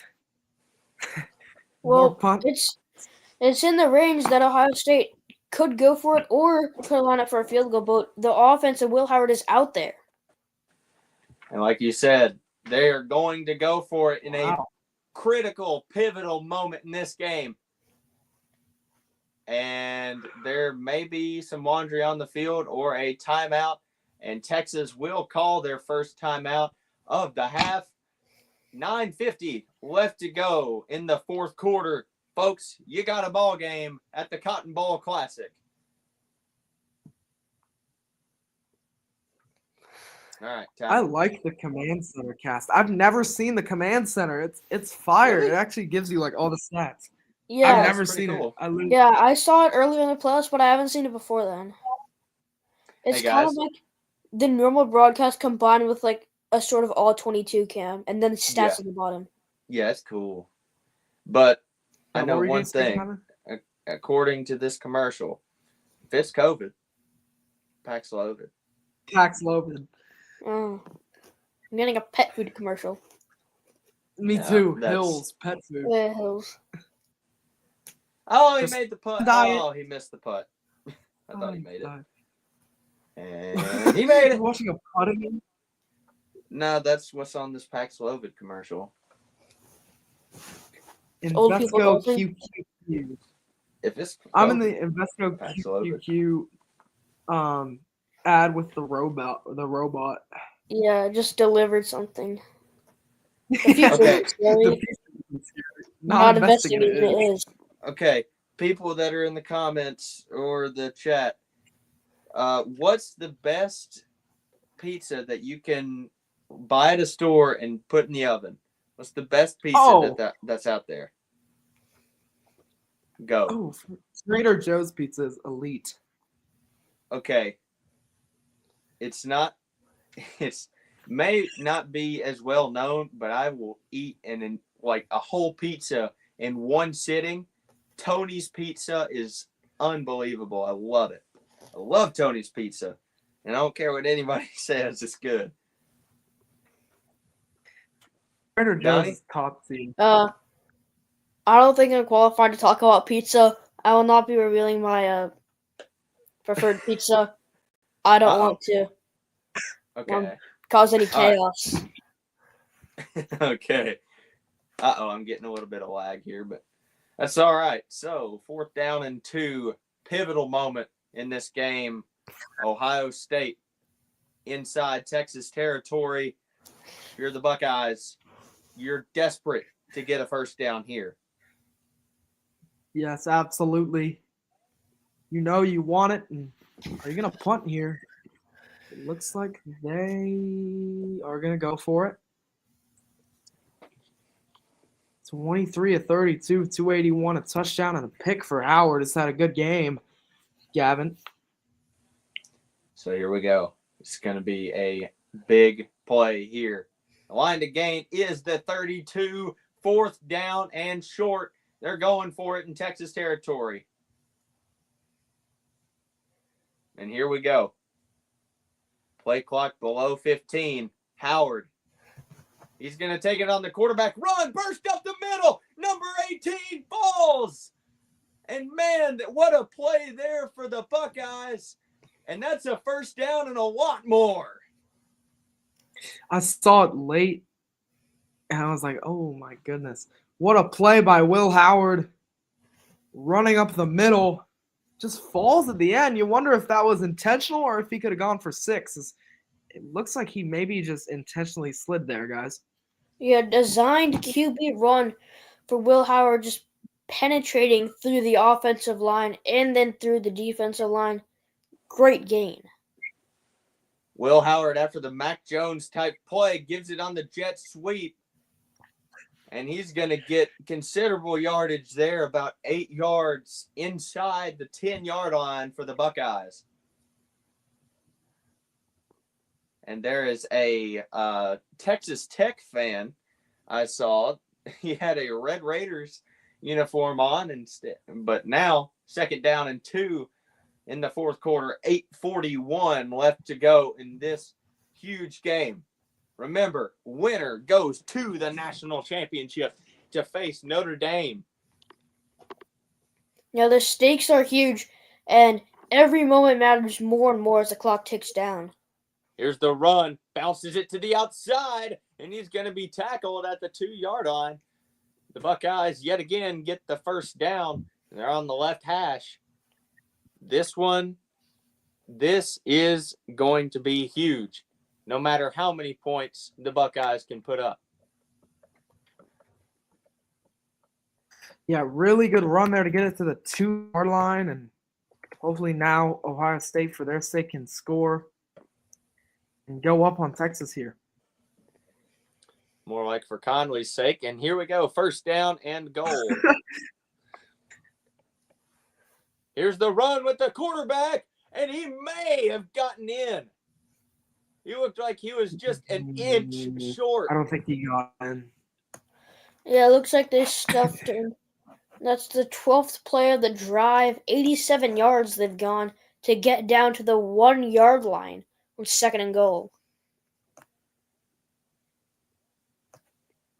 People in the YouTube chat, ball- go on Instagram and watch the reel of me and Donnie picking our national championships picks. It'll be the best reel you've ever watched. It'll make you laugh because of how bad it is.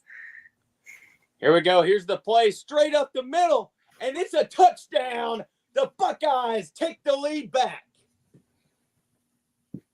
Quinshawn Judkins running it up the middle. Ohio State touchdown, 20-14 for the Buckeyes.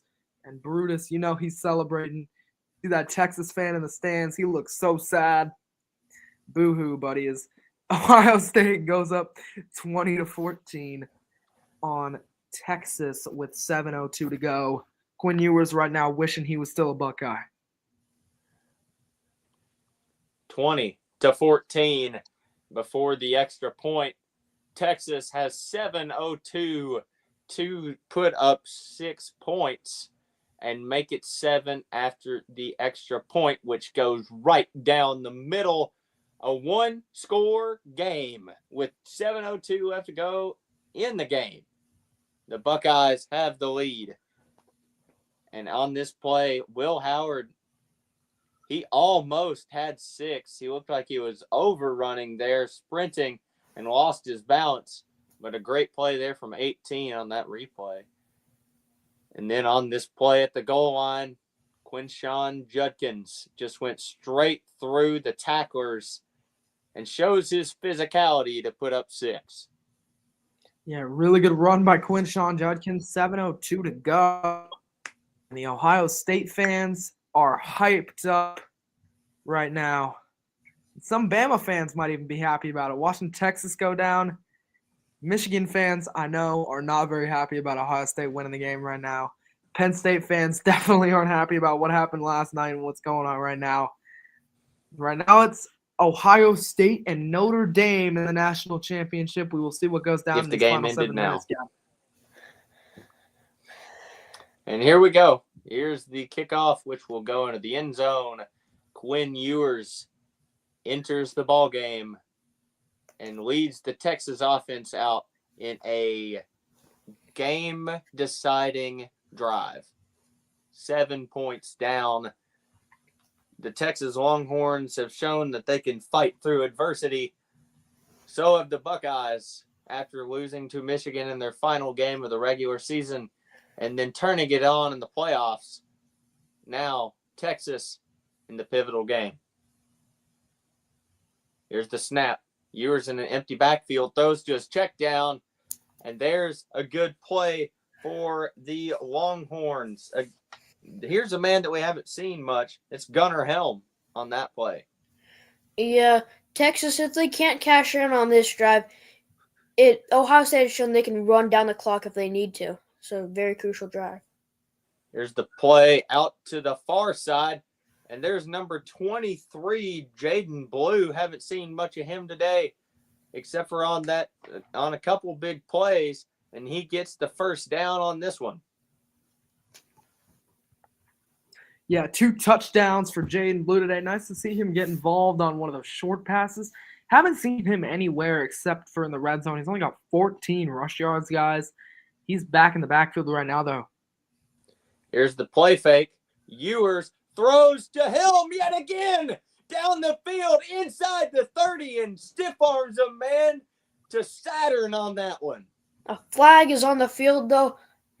I can't tell where this one is going to take this one. Wow, Helm it might be threw a up his hold. hands like it may be on him. Unsportsmanlike Sark does not conduct look on the offense. So that just negates 15 yards of the reception. But still, great play by Gunnar Helm to get Texas further down the field with that 34-yard reception. Yeah, Gunnar was a Helm, the very good penalty play. committed by himself. You don't see that very often either. The receiver who catches the football for the big play ends up committing the penalty. Unless it's unsportsmanlike conduct, you won't see it at all. Helm pointed at him. That warranted the unsportsmanlike and is thrown down the field and is caught. What a play there. And now the Longhorns are threatening to put up 6. Ohio State's defense is crumbling before our eyes Wow. on this move right here. I don't know what's happened, but Texas has seized the momentum back once again. Wow, are you Here's the kidding me, snap. Marcus Golden? The What a run catch. straight up the middle. and it'll get about 2 or 3 on that play. So second down and about 7. Out on that play, Shout out to Golden Ryan. just made the unbelievable catch. Oh, Ryan? Ryan's in here.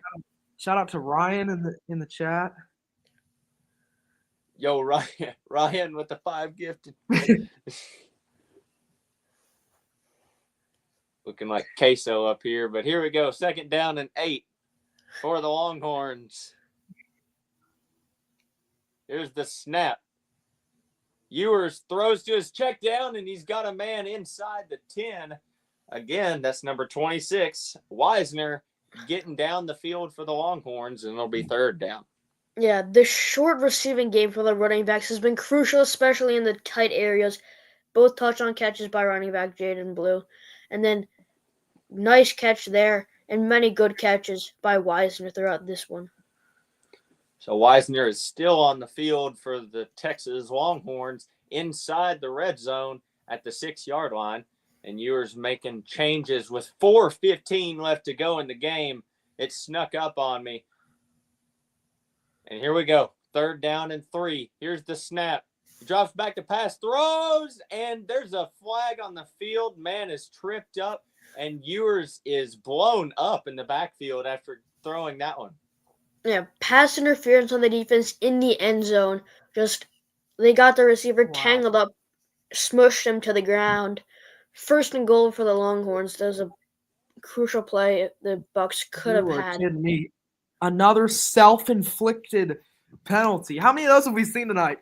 I don't have enough fingers. We've seen 8 penalties for 74 yards on the Buckeyes, 5 for 54 on the Longhorns tonight.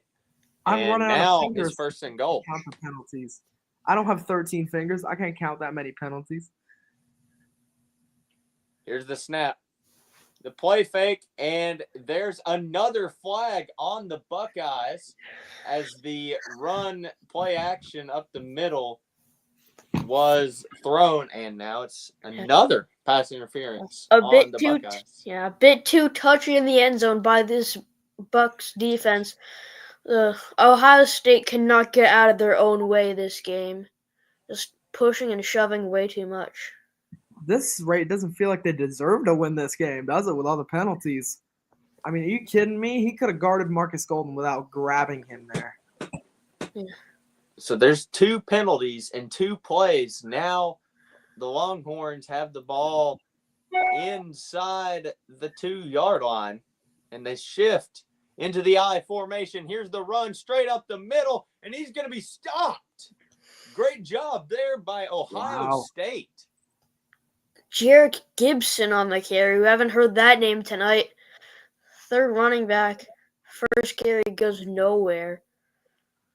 But, I mean, you can... Jarek Gibson. How about him getting into the game? I mean, we haven't seen him all night, and maybe they'll put him out for another play to see it again. Let's see what they bring here. It's good to get the freshman into the game in a pivotal moment. Now it's second down and goal with 3:20 left to go in the game. Here's the snap, and it's going to be a pitch out to the far side, and Texas will be wrapped up in the backfield. Going nowhere. Goodness. Yeah, that was he had nowhere to go. Quintrivian Wisner just forced backwards by the Ohio State defense, bringing up a third and pretty long goal. And it looked like Ohio State knew exactly what they were going to do. It's almost like they were playing Madden together. Third College down football 25 in this goal. case. College football 20. Yeah. Here's the snap. Ewers pressure throws to the end zone, and it looks like there may be pass interference on that one as Ewers is blown up in the backfield. And there's no pass interference on that play. So fourth down and goal, and Texas is going to go for it here. It would have been a roughing the passer if it was called. He was for Ryan Wingo. Going to obviously go for it with 2:29 to go in this game. So a huge point. This could be game deciding. 21-14. Here's the snap. Ewers pressured, and he's blown up in the backfield. Sawyer taking the ball down the field. The earth is shaking. It's quaking. He's going down the field inside the 20 all the way. Touchdown, Buckeyes. Wow. Wow. So Texas now 2 possessions down. I mean, it's one thing if you get stopped. It's another if it turns into a touchdown. And I think that's game over, guys. Oh my gosh, 27-14. It's 4th and goal. You've got a chance for a touchdown, and now it's a 13-point game. Jack Sawyer, the guy we talked about maybe the most in the pregame show, does it again. Gavin, you talked a lot about him in the pregame show. He does it there for Ohio State like he has been all night. And we talked about how the telling team really lackluster on the drive up until the red zone. They were really lackluster. They imposed their will in the red zone and made a bunch of really big plays. Even after the 2 pass interference, they're able to make the plays and even score a touchdown.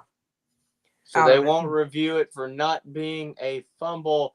That one's going to be down the middle. So Texas in a really rough spot, down 14 in the college football playoff semifinal, the Goodyear Cotton Bowl Classic, as Jack Sawyer gets a career play going down the field.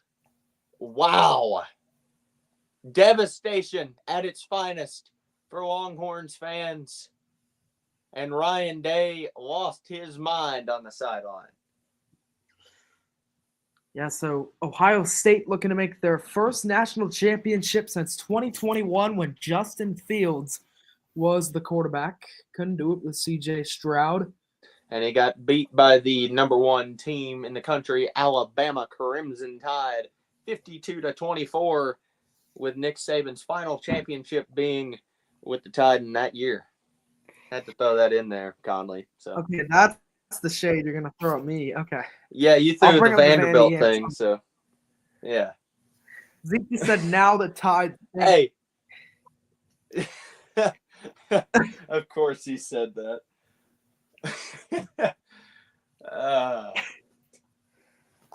I'm probably never going to do this again because we always have arguments in here. Oh, my goodness. Wow. What a play. What just happened? Don't forget about last year's national champion. Last year's? Yeah. Okay. Yeah. Key word, last year's. Yeah, fair. Yeah. You know, so. I can't say anything. They beat Ohio State and they beat Bama. So we can't talk. We can't talk. Yeah, Gavin. we can't. Zeke, Yeah. Yeah, it's weird. Zeke doesn't even have a college football team, so he can't talk either. Yeah. If college football Temple. Temple. Temple is awful. Temple. Has Temple He ever lives done in anything? Philadelphia. Philadelphia area No, doesn't have a good college football team. The last time they were good, Al Golden was their head coach, and then they lost to Notre Dame. That tells you how things come full circle. Okay, so you're in. Hold on, just never mind. Just never mind. Just never mind. You could be a Temple fan. Just oh Lord. I'm not a Temple fan. I really don't care. Hey. But here's all the I got thing two is that- words is go Birds. I really don't care about college football. Hey, you can't But yeah, can't say he's a nothing Lehigh- about Oklahoma because at least we didn't get beat by Oklahoma 51-3. So Well, that's Temple. You're Bama. I don't care. It's our first bad season in freaking 18 Before you were years. born. Yeah, Before you were born. this is the first bad season I've Or ever you were seen born. for Alabama. So yeah, we'll be fine next year. I think we had a Jalen Yes, Milroe problem. Temple is supposed to lose. Alabama's not. It's I mean, he's not wrong. dude. That's true. Oh, we're back. We are back. Oh, freaking Jack Sawyer and Quinn Ewers were roommates. What? Yeah, it just said that. Wow. Yeah. What a crazy play. That'll go down in the history books right there. Yeah, What a Jack full Sawyer circle never. moment. Yeah, Jack Sawyer never beat Michigan. He was very displeased at the end of that game, but now he gets his shining moment in the college football semifinal. So here's the 2:13 kickoff, go. and away we go. 2:13 left to go in the game. Texas in desperation mode. Ryan Day feeling good on the sideline. Feeling like he may have just saved his job by this game. Yeah, he was on the hot seat following that loss to Michigan back to cap off the regular season.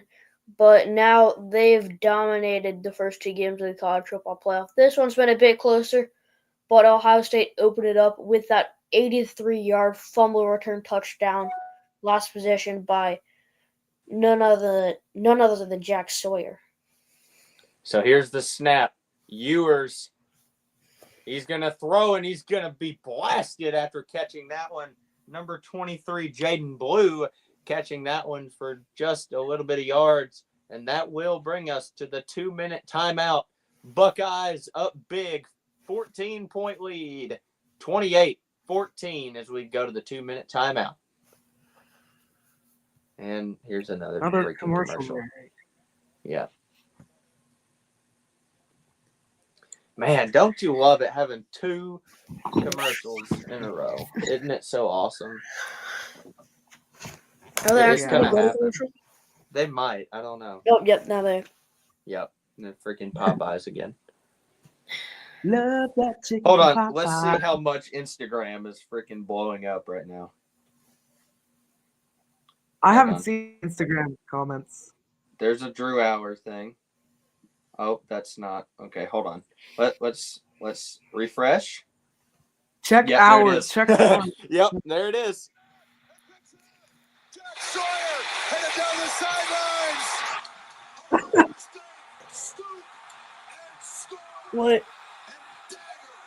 This just popped up. Says, have you ever seen an Alabama snowplow?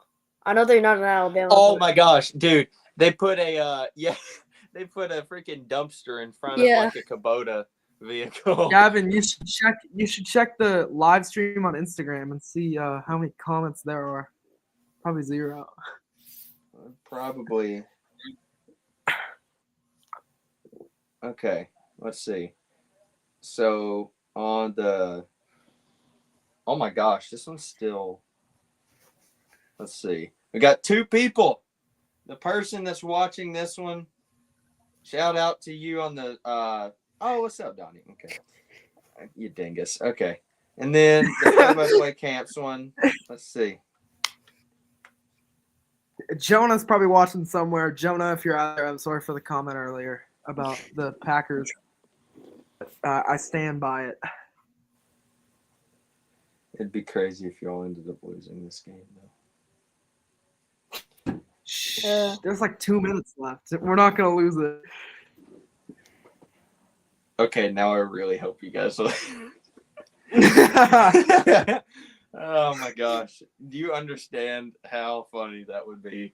I if saw you something guys like that ended this up morning. losing. It was like fantasy football. Like this guy had like The fall of the DeJuan SEC. Jennings. Dude, we had one bad year, and we're like the best conference in the nation in basketball. It's the fall of the SEC. Bruh. Really?